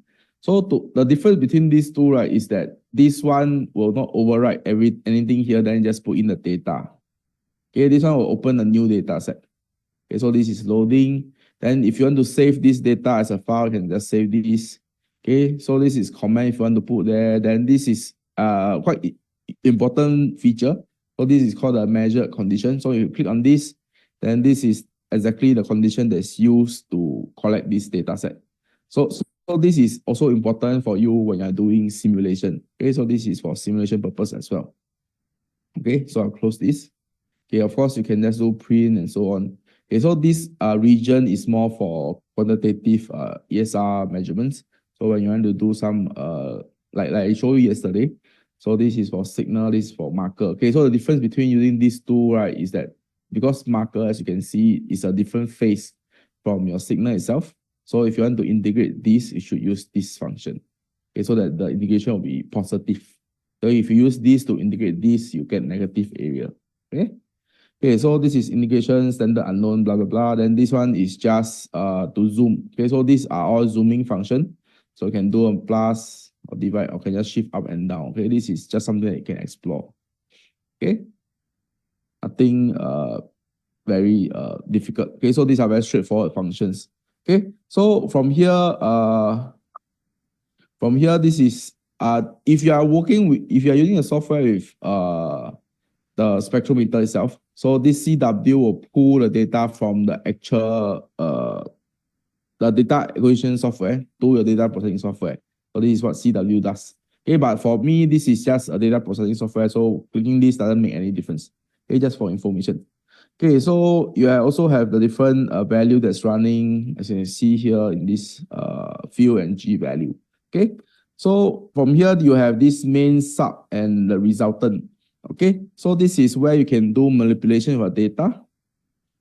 Sorry, calculation of, yeah, sorry. Can you change this pointer into highlighter form so that we can easily detect on screen? Let me try. Remote. This is annotated. I'm not sure whether this is drawing. No, this won't work. Is there some other function? Let me see.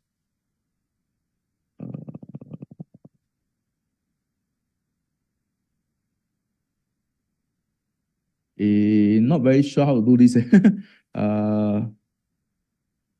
Okay, sir, then continue. Yeah, sorry. I can't. Yeah. So anyway, I'll just try so I'll move slightly slower for the mouse. Okay. So anyway, I'll just speak where I just direct you where I'm talking about. Okay. So at this right hand side of the window, you can see the main, the sub, and the resulting data. So this is where it's useful when you want to do calculation at the standard ESR manual. So this is calculation. You can do subtract, add. So like yesterday, someone pointed out on this question whether you can subtract data set. So yes, you can do subtraction of data set, provided that you can get good subtraction. So that's something that you want to try. If you want to try, that's possible. Okay. So anyway, that's for information there. Okay. So I think the next important function here you have is the X area and X line. Okay. So let me just briefly go through X line first. Okay, so you'll notice there's this M1, M2, and A to G. Okay, so M1, M2 has special functions. Okay, so this is typically for your marker. Okay, so when you go back to G value information at the standard ESR menu, you see that M1, M2 is being denoted here. So this is, you need M1, M2 to denote the peaks before you can use this function. Okay, so for the rest A to G, right, typically it's just for you to label the chemical, the G value, okay, as you like. Okay, so for example, let me show you. So let's try M1. So M1, I will say is this manganese marker, and M2 will be at here. Okay, so once I set this M1, M2, then you can change under G value information, you can change M1, M2 accordingly. So I know that this is Tempol, so this is my third and fourth marker. Okay, so this is third and fourth marker. Okay, so that's for you to see. Okay, so one more point about M1, M2 is that the system actually calculates the distance between M1 and M2 automatically. So there'll be, you can see here in the display at this window, here M2 minus M1 here. Okay, so this will give you the magnetic field difference, okay, of these 2 points. Okay, so that's the function of M1, M2 as well. So if you want to see the G value between these 2 peaks, you can also use M1, M2 on this, okay, to calculate instantly on the value itself. Okay, the rest of the A, B, C, D, right, is just for you to mark out. So let's say for this Tempol, specifically these 3 peaks, I just want to mark out this as A, B, C. Okay, so I can just do this as A. So how you operate this is just simply clicking on the alphabet, then your cursor move to your spectrum, then you just click again. Okay, so just click here. Okay, and so on. Okay, so this is very straightforward. Okay, so once you do that, right, so you have the 3 different ABC peak here. Then your marker is set M1 and M2. Then after that, you just do calibrate. So this will calibrate everything. Then you can just record to table. Okay, so you have ABC with your very different field, and of course your G value as well. Okay, so this can be done easily. Okay, so I think one of the more common question will be like, okay, so let's say if I have my data set, and this is in mini Tesla. Okay, so this is acceptable. But typically during the presentation of data, so people would like to convert this to a G value. Okay, so how is this done? This is actually based on calculation. Okay, so if you remember yesterday when we discussed about the G value, so this is has this proportionality factors. So you need to go convert mini Tesla to G value based on the frequency that's being used.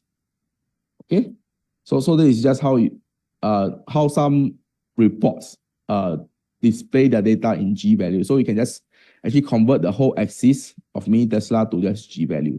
So that is possible. Okay, that is conversion by yourself. Okay, very simple conversion. So that's X line. So any question on this point? X line, sorry. Any question here? Okay, so if not, then I'll just continue to X area. Okay, so for X area, this is typically you want to see the, let's say integration, you want to see the peak-to-peak width, which is important for molecular motion, investigation of molecular motion and so on. Okay, so for that, okay, let me just clear the X line first. So of course you want to clear everything, you can just click here, clear all, then everything will be clear. So easy. Okay, so for areas, so let's say I want to say marker. So this is my marker. So I will just put here to here. This is marker. So you can see here very clearly that this PW is the peak-to-peak width. So this is about 142 micro Tesla. Okay, then let's say I want to see my signal. Let's say from here to here. This will give me again the peak width.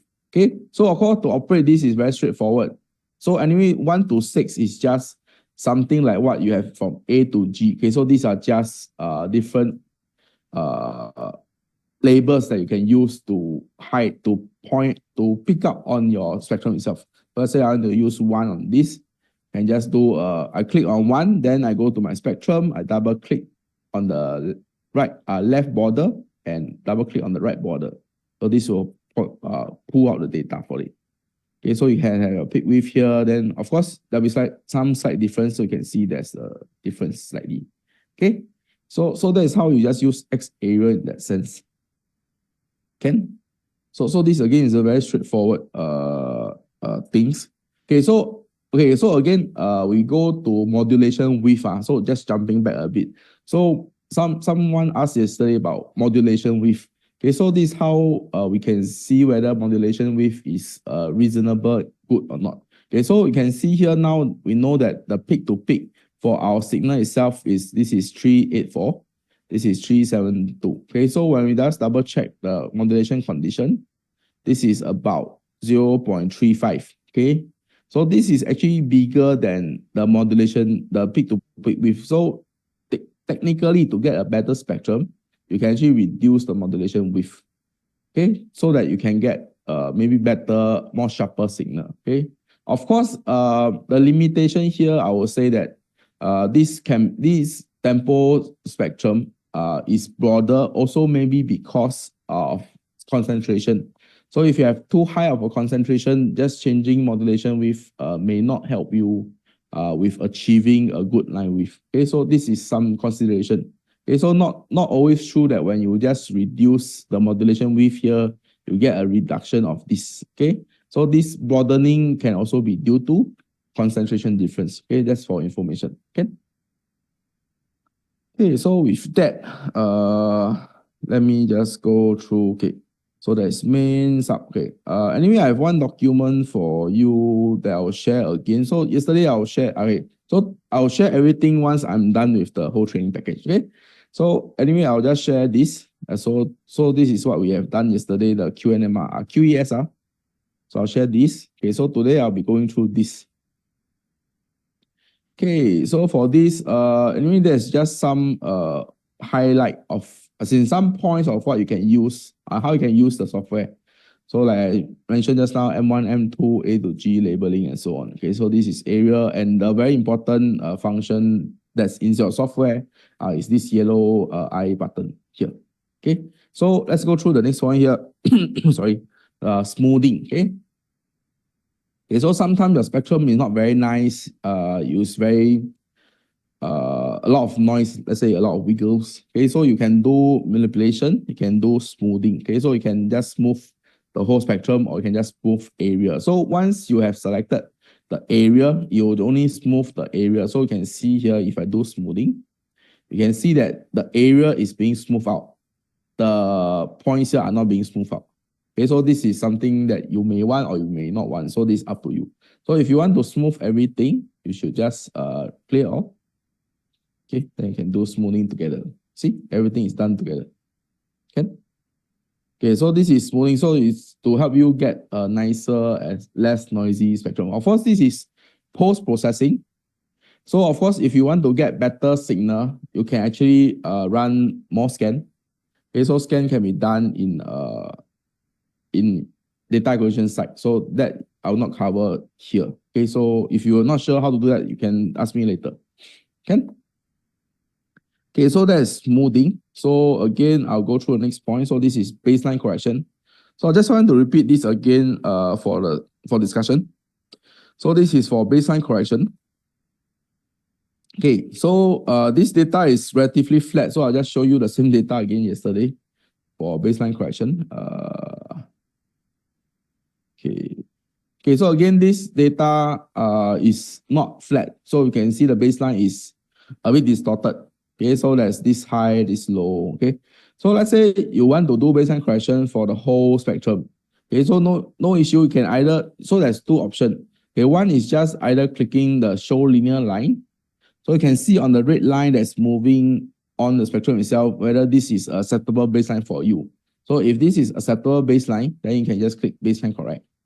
So everything will be flat. So you can see here, not very good maybe. So let's try background instead. So let's load again. So let's load again, then we show background again. So this is the background that's moving. So let's say there's some distortion here and here. So let's say you want to try, let's say 9. Let's show background again. So you can see this one may be slightly better. Then I'll do baseline correct. So not very good actually. So yeah. So you can see distortion here and here. So this is something that you need to try for yourself to see which one fits better for your data. So there's no right or wrong on this. It's just your way to make this spectrum looks nicer and presentable. That's it. So this is baseline correction. Okay, so you can either just show linear line and just do baseline correction, or you can do set X area first. Okay, so set X area is for you to define all the baseline that you want. Okay, so let's load again. Okay, so for this case, when I want to set X area, right? So let's say I just set 1. So this is my first area that I think this should be a correct baseline. So let's say I just set further away, so this one should be a good baseline as well to work with. Okay, so if you want, you can actually set more. So let's say I want here and here. Okay, so let's say I set more. I just set here. This is also my baseline. I want it to be flat. And this is also my baseline. Okay, so these are all my baselines. So let's say I now show linear line. Okay, so now it's tracing through the areas that you define. Okay, so what's that? You just set. So this is, I think, slightly better because you can see here it's more flat compared to just now when we just show linear line and do it. Okay, so this is slightly better, maybe. Okay, so but this one is a bit off. So you can just, maybe you want to remove this and try again, you know. So I clear all again. So maybe I'll just do one more time. So let's try this. Let's try this. So let's try this. Okay, so now I have 3 baseline that I define, show baseline correct. Not as good, but yeah. Okay, something like this. Okay, so this is something that you need to try. But of course, the best one, if you know, you'll be working with MATLAB. So yeah. So there's some limitation to how good the baseline correction can be for this software. So you can just try. If you're not happy with this, I think the best option for you is to try to do it in MATLAB. Okay, if you know about it. Okay, so that's baseline correction. Okay, so I think everyone is interested to know how to report ESR spectrum. So I have included this in my document. Okay, so typically to report a ESR spectrum, but this is of course the best case scenario that you can get. Okay, so when you have a signal that is hiding, you know, it's just located in between 2 markers. That's the best scenario that you can have. But of course, in real life sample, you know, you will have this kind of sample where your signal itself is broad, then is covering let's say the marker 3 and 4 as well. Okay, so this is of course acceptable, but this is slightly more challenging for you. Okay, so anyway, to do the correction for this, like I mentioned yesterday, is to change the marker on 1 and 2. To mark out 1 and 2, then you can do the G value for this P itself. Okay, so let's go through the list. Okay, so like I mentioned earlier, so for this case itself, it's very simple. So you can use M1, M2 to mark up the 2 locations. Then of course, the value will be added to the G value information. Okay, then you can just choose your center pick, let's say this using A. Then you can do calibrate and record the table like I showed you earlier. Okay, so it's all here. So after you do this, okay, so let me just do with this sample itself, okay? So let me repeat again so you can see how it works. Okay, so let me repeat again. I'll clear all. Okay, so I want to just calibrate this G value, okay? So in this case itself, again, I'll use M1, M2. So let's say yesterday I tried here, so today I'll just show you here. Okay, so my M1 will be this direction, my M2 will be here. Okay, so my G value that I want to report is this isotropic peak with this shift here. Okay, so this is the G value I want to report. Okay, so after you have defined your M1, M2, and your A, the peak that you want to report, then you can just select here. So this is 5th, and this is the 6th one. Then after that, you just do calibrate. Then you can just record.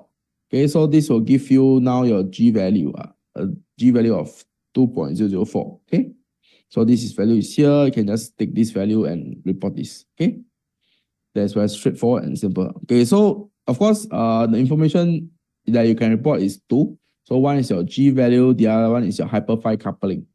Okay, so for a very straightforward sample like this, Tempol, you know that in this radical, your radical is coupled to nitrogen. Okay, so this is your nitrogen coupling, so you can get these three signal. Okay, so to measure the A value, of course, this is peak to peak.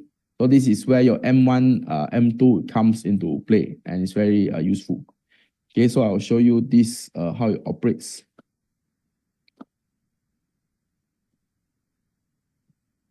Okay, so I'll show you this how it operates. Okay, so you want peak to peak data. Okay, so it's just simply using M1.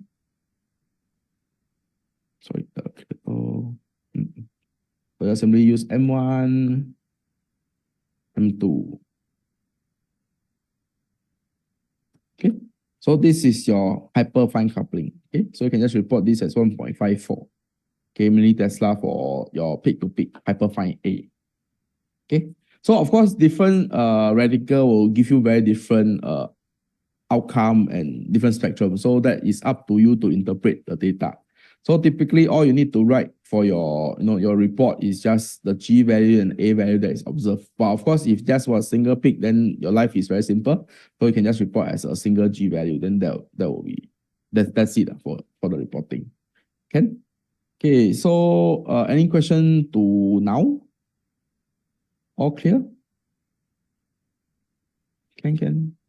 Sir, I wanted to ask. Yes. There are two channels, channel 1 and channel 2. So can you repeat again?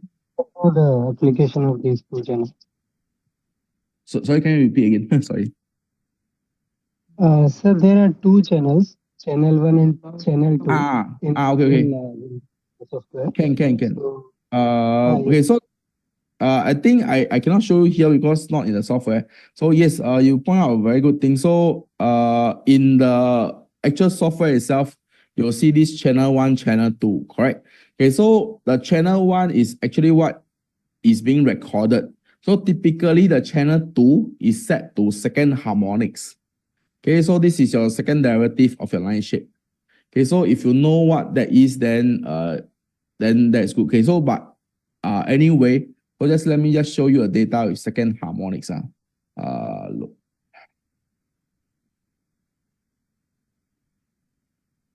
Okay, so this is second harmonics. Okay, so I'll just show you. Okay, so let me look. So this is I'll do this. This is your normal spectrum. Okay, I'll put under sub. This is your second harmonics. Okay, so this is the second harmonic spectrum. So you can see here, this is actually a second harmonics spectrum. Is derived from the integration. The differentiation, the second differentiation of this spectrum. So this will give you the minimum point. Then this so these are all the actual peaks, the actual G value of the spectrum itself. So you can see there's 1, 2, and 3, 4, maybe 4 main peaks coming from this spectrum itself. Okay, so that's the second harmonics. So typically in your second channel, this is set as second harmonics, but sometimes it can be set as your normal spectrum. So you can see that the two lines is just running with the same data, so there's no difference. But just for information, the first channel and the second channel, only the first channel data can be saved. The second data channel is just for you to see what's happening. Okay, so if you want to run second harmonics and save the data, you need to toggle your channel 1 to second harmonics. Okay, then you can do that. Okay, if not, it's just running as a standard spectrum. Okay. Do I answer your question? Yes, sir. And sir, there are like 3 different memories: main memory, sub memory, and results. So what's the difference between these? So the main sub and this one, right? So these 3, right? Are you asking about these 3, the main sub and the RSLT? Yes, sir. Okay. Okay, so let me just repeat again. Okay, so for this case, right? The memory in the main will be the one that you can do processing. So the one in the sub typically is for you to input inside and to do a comparison like this. Okay, so my main is here, my sub is here. Okay, so if I just want to see one memory at a time, I just show one. Okay, so this is showing sub, this is showing main. But you'll notice that when you do, let's say, okay, let me just clear off. So when I do my marker, so I'll just do this. Let's say, for example, I just want to do this, then do this. You see, I can do this in my main, okay? But if I want to go to my sub and do the same thing, I cannot. So if I clear this, I go to sub, then I cannot do anything. See? Nothing will work. Okay? So the main is the one that you can do marking. The sub, you cannot do anything. Okay? The purpose of the sub is just that you can do this overlay of data. Okay, so this is the result. Okay, result is to minus away. Okay, so let's say I want to minus away. So what I'll do is in my calculation, this is my main, this is my sub. So I'll just do subtract. Okay, here we are. Let me try again. Yeah, but anyway, this fraction is very small. That's why you see the minus is not very significant. Let me try something else. So let me load something. Let me load this one. Okay, let's try to subtract again. So you can see here, right? So I'll show one by one. So this is my main, this is my sub. So if I take my main minus my sub, this is my result. See, it's just your marker. But of course, again, these two data is not collected at the very same time. So you get residual signal like this. Okay, but you can see that mainly it is still your marker signal. Okay, so this is how you use this main sub and result. Okay, clear? Yes. Okay. Yep. Okay, so this is how you do this. That's about it. Okay.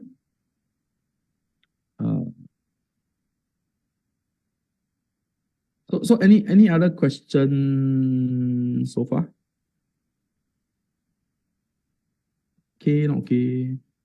Can? Yeah. Okay, so let me just go through this document, okay? So in the event that you are doing kinetics measurement, that means you are running this thing called a sequential measurement. Okay. So this is what you are doing for sequential measurement. Then you need to use this. Okay, let me just go through this then quickly.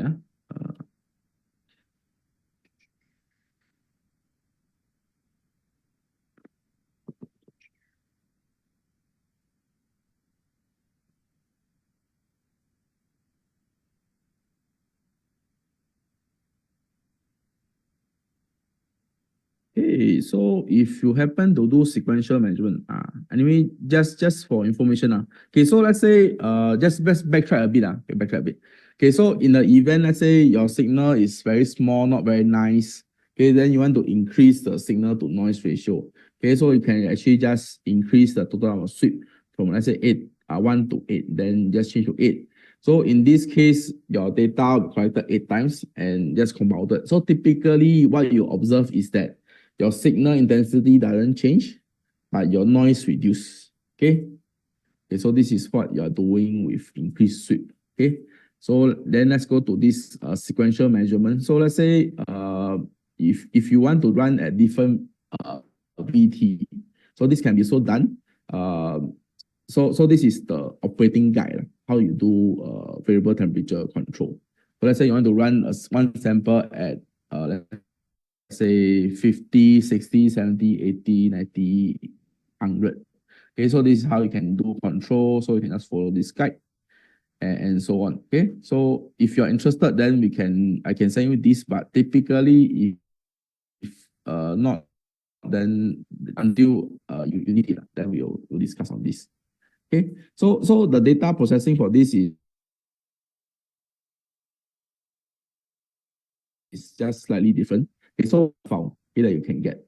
Okay, so when you open the data file, then this is what you will get generally. Okay? Other than that, So this is processing. I think you can just go through this, not much issue. Okay, so I think just want to show you this again. So this is your overlay of your spectrum manipulation. So you can do overlay for spectrum, then put sub, like I just now mentioned. So you can have two spectrum here. Then of course you can just shift the spectrum if you need. Okay, so let me show you this. Okay, so let me show you this. Can I just remove the result? Okay, let me just clear everything.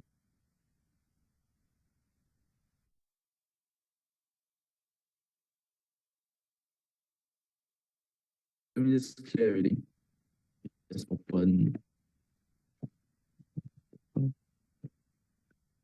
Easy to just close everything. Let me start again. So data process. Okay. So let me just show you this. So you open the data, then you use your sub, then you load the data. So let's say I'll use Hurricane harmonics.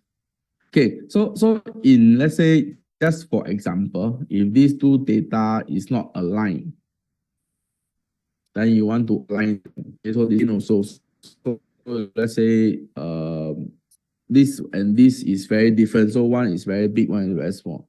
So to do this, you can use auto gain. Okay, so this one will increase its size to try to match the original data. Okay, so this is what you can do. Then of course you can also do X shift. So this is shifting left and right. Okay, so you can just do X shift. Okay, of course this is well centered. Then we can just do a more obvious one. So we can do this. Let's do one. Okay, you can see that the peak is moving. Okay, so this is more obvious. Okay, so let's say you want to shift them together, you can just put to move them together. Okay, that's about it.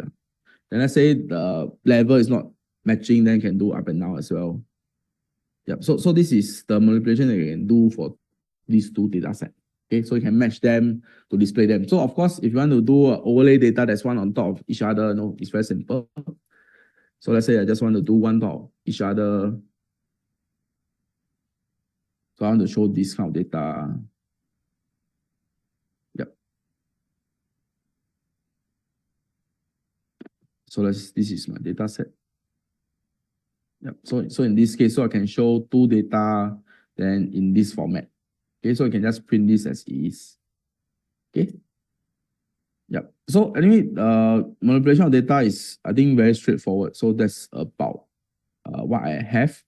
So any question here, or if you are interested, we can continue with some simulation discussion.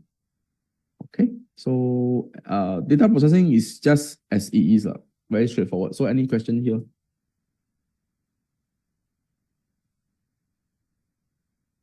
Yes, no.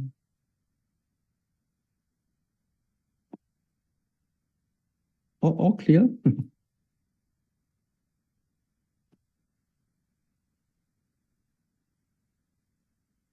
Yes, sir. Okay. So that's okay. So anyway, that's all the data processing that I'd like to show you. I think it's very straightforward. So of course I'll send this guide to you as well through Rahul-san. Then then you can discuss if you have any more questions from there. Okay. Okay. So with this, I'll just okay. So this is just data processing. So I think the more interesting and more important points for some user is about simulation. So we do have these two simulation software. Not actually a software, but just to help you simulate something. Okay, so we have two. This is isotropic simulation, and this is any isotropic simulation. Okay, so with this, I also have the guide for you. Okay, so I'll just send these two as well. Okay, so I'll send these two as well. So this is for simulating of isotropic, then and simulating of anisotropic. Okay, simulation. I will do advise you to try this software. Okay, please go and try this one if you are into simulation. Okay, so anyway, this is not a software by JEOL, so this is a third-party software. Okay, so this is an open source MATLAB toolbox. Okay, so first and foremost, if you want to use this, you need to have MATLAB license. Okay, so if you have this, then yeah, you can go ahead and use this. Okay, so anyway, inside this software, you get a lot of information on how to simulate a lot of things. So it's from isotropic fast motion to slow motion and so on. Okay, and solid state as well. Okay, this is what you can try to simulate. Okay, so this is the more advanced version, and I think this is quite popular amongst ESR users that are doing more in detail studies on their species itself. Okay, so what we have here in JEOL is actually more of a software that just allow you to set the parameters of your data, then try to guess what is the data that you're getting. Okay. Okay, so with this, I'll just go through quickly.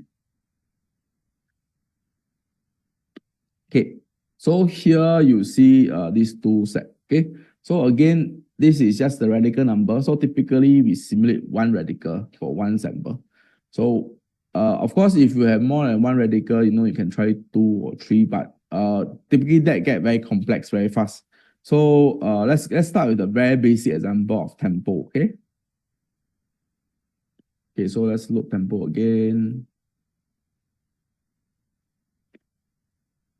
Okay, so close this.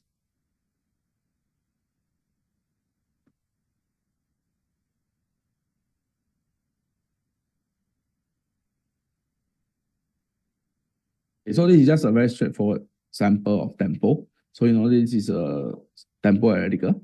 Okay, so for this, we need to simulate. We need to have some information on what we have for this sample itself. Okay, so this one later you can touch this, but anyway, so this is frequency that's being used. So this is an important feature. So you need this to run your simulation. Okay. Okay, so first the frequency. So this frequency is reported is used with 9431. Okay, so you can just change this to 9431. Okay, then data point typically we suggest 8,000. As 2,000 should be enough. Okay, the more data points you put in for your simulation, the longer it takes to simulate. Okay, so just 2,000 is enough typically. Okay, so center field that is being run with this spectrum, again, you can just look here. So this is a central field. So this is 338.38. Okay, so the width also again is here in the spectrum itself. So this is 5. Okay, so next is to discuss how this radical interact, or what interact this radical. So in here you have group 2 and group 3. Okay, so group 2 is the radical that you are looking at. So of course, if you increase the radical number, you can just increase the table. Okay, but for here, this is just one radical, so this is just 1. Okay, so next is to know the line width of the radical itself. So again, line width, when we just discussed, sorry, close this. So line width again is using the M1, M2. So this is M1, so let's say M1 here, then M2 here. Okay, so this is about 0.3826. Okay, so here I'll just put in as 0.3826. Okay, so intensity, this is because if you have different radical, then you can just simulate as 2 different. So typically this will be 100%. Okay, so of course, in your ESR spectrum, typically this is half Lorentzian and Gaussian in the middle. So the ratio can be 50-50.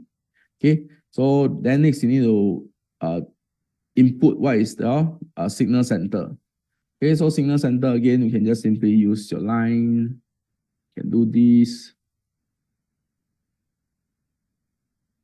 Okay. So this is this is about 338.488. Okay, so let's just put in 338.448. Okay, so So this is not calibrated, that's why the G value is a bit weird. So, but we'll just stick as it is. So this is the correct G value. So you can see here. Okay, this is a G value. So then next we know that this is your this is coupled to a nitrogen atom. So we just do as 1. Okay. So here we can just change this value. So this is nuclear spin. So we are looking at nitrogen 14. So nuclear spin is 1, then number is 1. So now this is HFCC. So HFCC is the A value, the hyperfine coupling. So hyperfine coupling again, then you need to find what's the value. So again, just clear all. Then you can do M1, M2. Sorry, any question? Okay, so we can just put in the value here. Okay, so then you can just start calculate. So you can see that the spectrum is out. Okay. Okay, so this is actually just a replication of what you have here. Okay, so this is of course very straightforward because you can measure everything from your A value to your G value. Of course, things get complicated very fast once you get more than one species. So let's say you have a nitrogen and you have proton coupling. So let's say I just want to, just for example, this Tempol have a proton species that's coupled together. So let's just change to 2. If I change to 2, then you can see here that let's say this is nuclear spin of for proton. So let's say just 1 proton, then with a hyperfine coupling of let's say 2, just 2. So you start calculate. Then you can see this kind of spectrum coming out. So for this simulation purpose, you are just trying to match what you see here with the simulated value here. Okay. So of course you can load in your data set.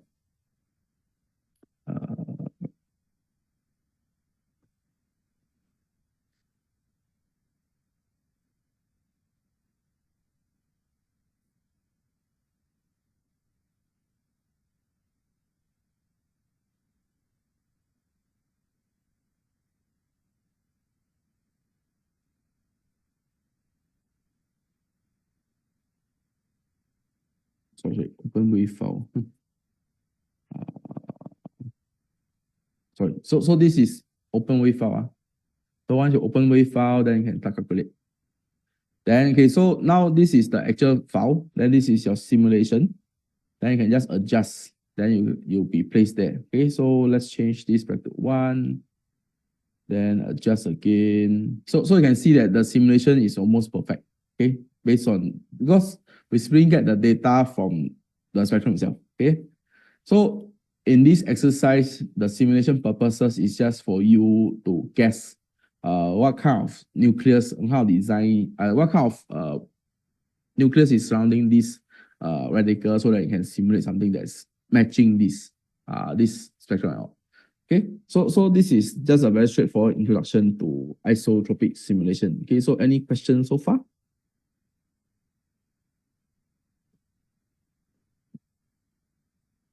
I think this is more straightforward for chemistry background. So I think physics background may be a bit challenging. But anyway, if you need to discuss this further, we can do that. So any question?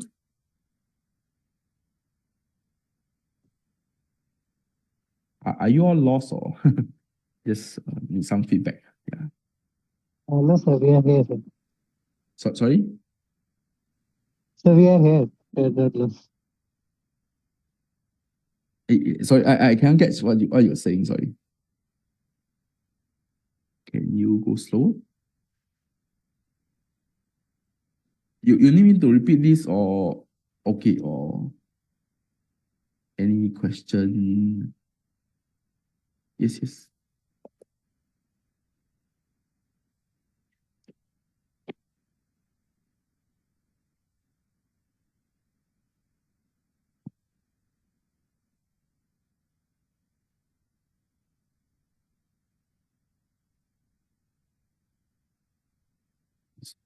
Okay, so anyway, this is what I have for isotropic.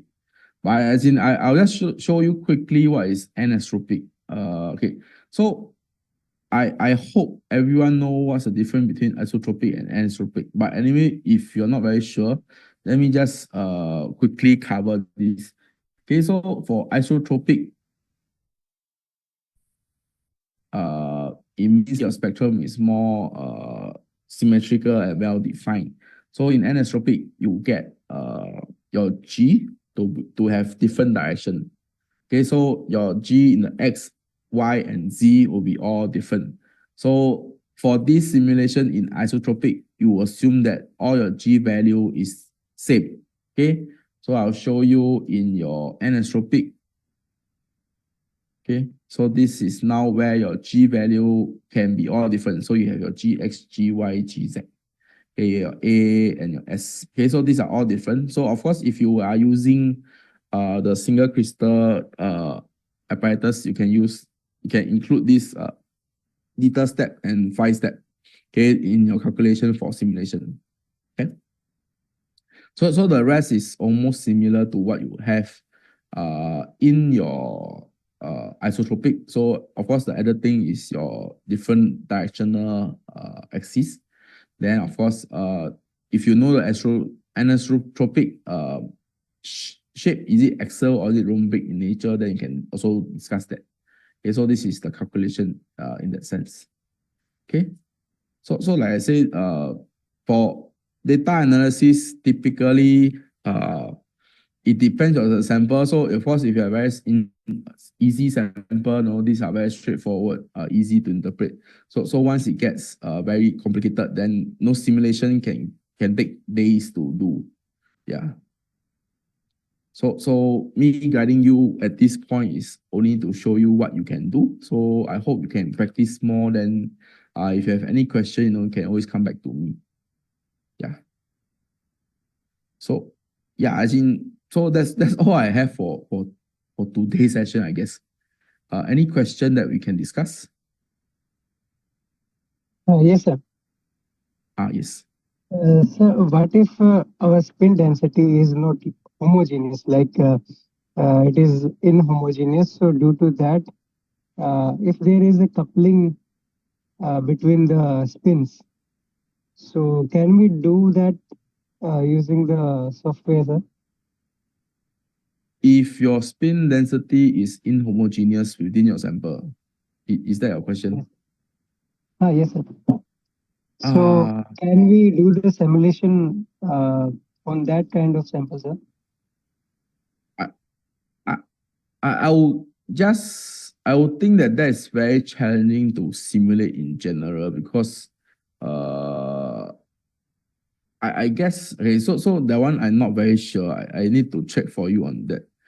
So if you have spin density inhomogeneity, but in general, you'll be just taking a whole view of the sample. So the signal response will be based on based on the whole sample itself.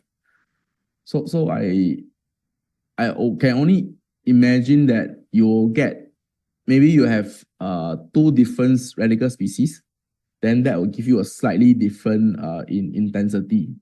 Okay, so let's say a ratio of, let's say, 30 to 70. Okay, so that can be done in simulation if it's isotropic. So like I've shown you here. So you can just increase this to 2, then you can now have the ratio of intensity. Okay, so let's say 30, 70 in that case. Okay, or you can have more, but this kind of simulation will take you a long time to try to simulate out. So I do advise you, if you have the chance, if you have the MATLAB license with your school, then please go try this easy spin system.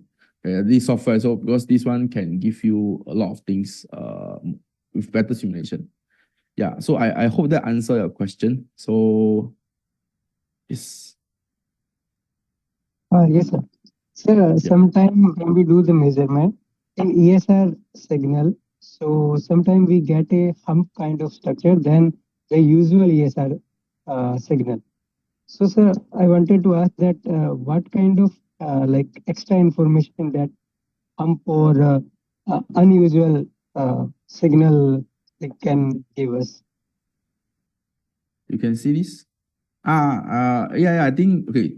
So yes, sir, this, yeah, sorry.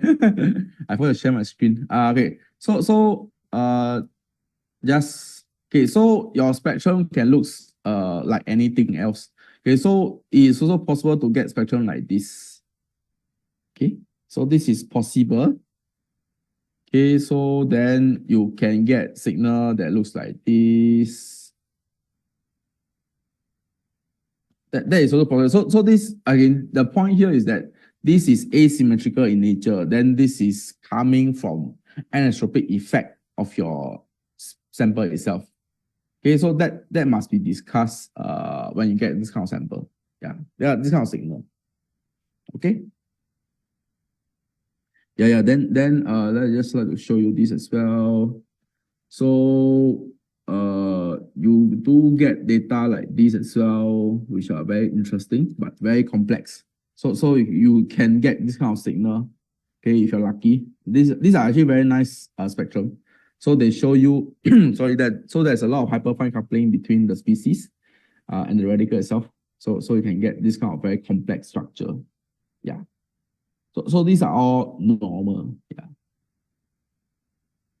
Ken?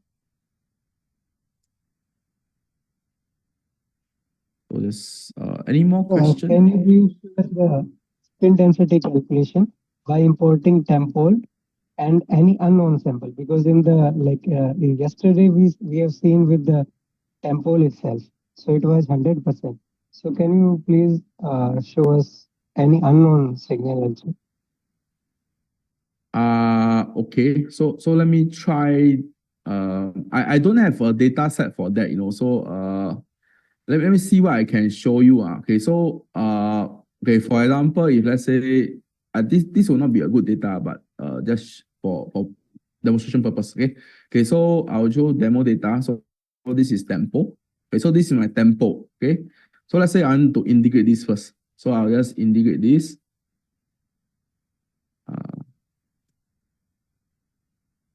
Okay, so this is the integration. Then integrate this, then this is my standard. Okay, so this is my standard. So let's say I just determine this is 100 spin number. Okay, so next I'll go to my sub, then I'll load. Okay, so now let's say my sample is this UV resin, this is my glue. So this one is now within here. Okay. So with that, so that's why if the intensity is very different, then you can get this kind of problem. So anyway, this is the data here. Then this is my unknown. So my calculated spin, this is negative because this is too small. Yeah.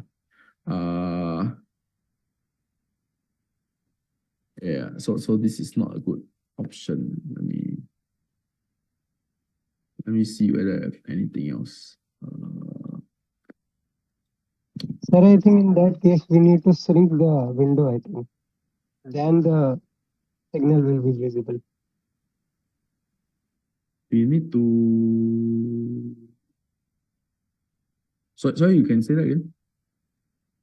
Sir, in the top window, we have 10x. We can shrink it and we can also increase the window size. No, sir, the green button. 10x and yes. The data, I think, is very far away. Wait, let me just... My signal is very far away. It's here. Can see it. So this is not a good sample to run Tempol with. Yeah, so this is my signal here. Yeah, so these two have not very good comparison if you want to run the integration. Yeah, so not good data. Anyway, let me load something else. I was facing the same problem with myself. No. Yeah, so if you cannot match your data to your Tempol, that means the concentration difference is too much. So this will not be a good concentration of Tempol to work with. You get the point. So the point here is that because my Tempol concentration and my sample concentration is very different. Okay, so the signal intensity is very different. So if you try to do this kind of comparison, then this kind of comparison is not valid. You get what I mean? Yes, sir. Yeah. So you need to have your tempo spectrum and your unknown spectrum having the same parameters firstly. Then with that, then it's just one after the other. Then you should be able to overlay these two data together to see that they don't need to be of the same intensity, but they must be in the same region. So once they are in the same region, then you can integrate the both area and the signal, then you can compare it directly. In this case, like so. Spin calculator. Okay. So this unknown is not a very good sample to run it with this tempo. Okay, because this is a way, so not a very good data set to compare. So let me, what else can I do?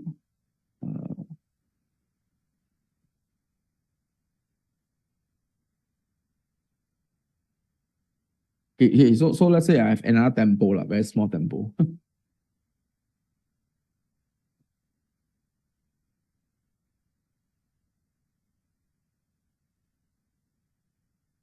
Okay, you can see here, right? This is, let's say, 2 tempo.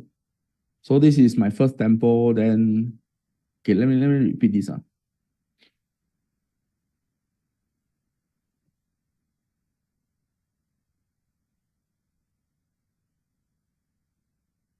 Okay, so let's say I have demo data. Okay, so this demo. So this is my standard. Okay, so let me integrate this.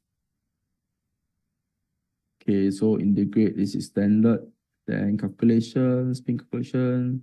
So I set this as 100. Okay, so now I have my unknown tempo. So I put under sub, I load this. So this is my data.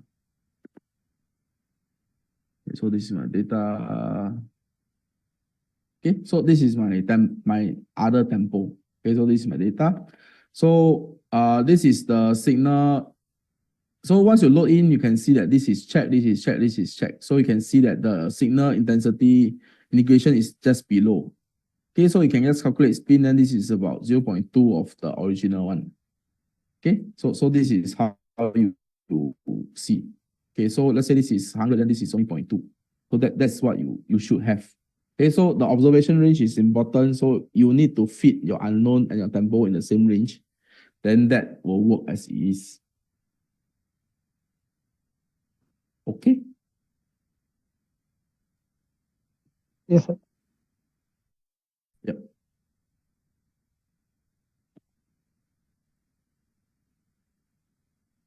So any more question?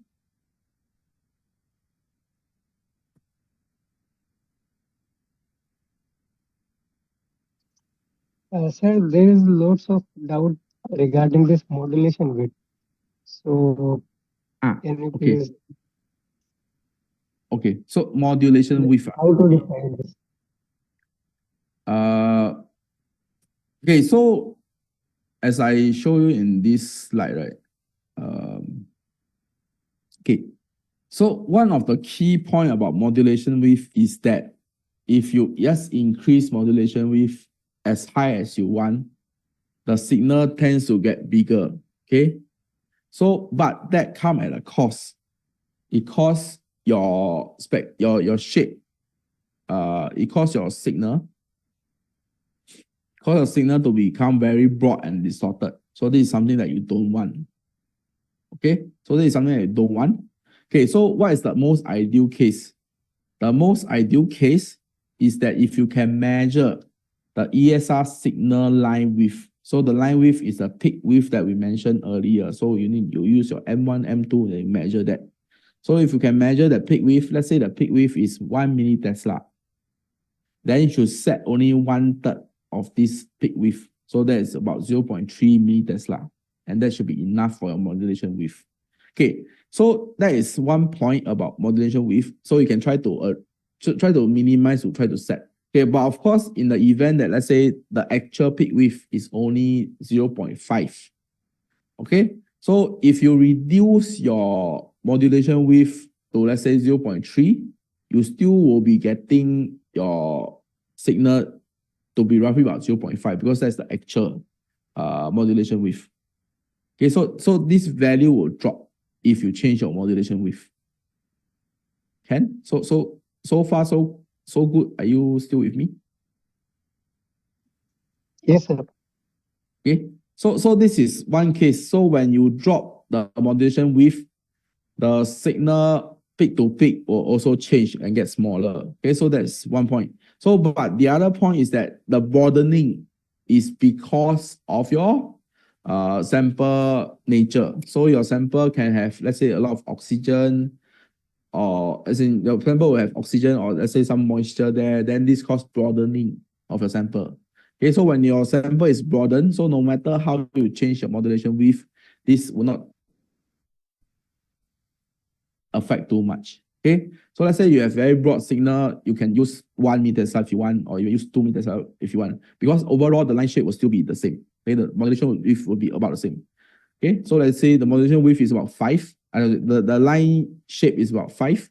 Then let's say you put 1, 2, or 3, you're still getting 5 as your line width. Okay, so there will be no difference there. Okay, so anyway, this is just the recommended modulation width. So you can get this kind of signal. So of course, in the event that you want to observe hyperfine coupling, so the best thing is to get as small as you can get. Okay, the modulation width to be as small as you can get. But of course, that comes at a cost. You can see here, the smaller the signal, the smaller the modulation width, the smaller your signal. Okay, so you need to have a balance of what you want to see and how much intensity you can see. Okay, so I hope that answers the question. Oh, yes, sir.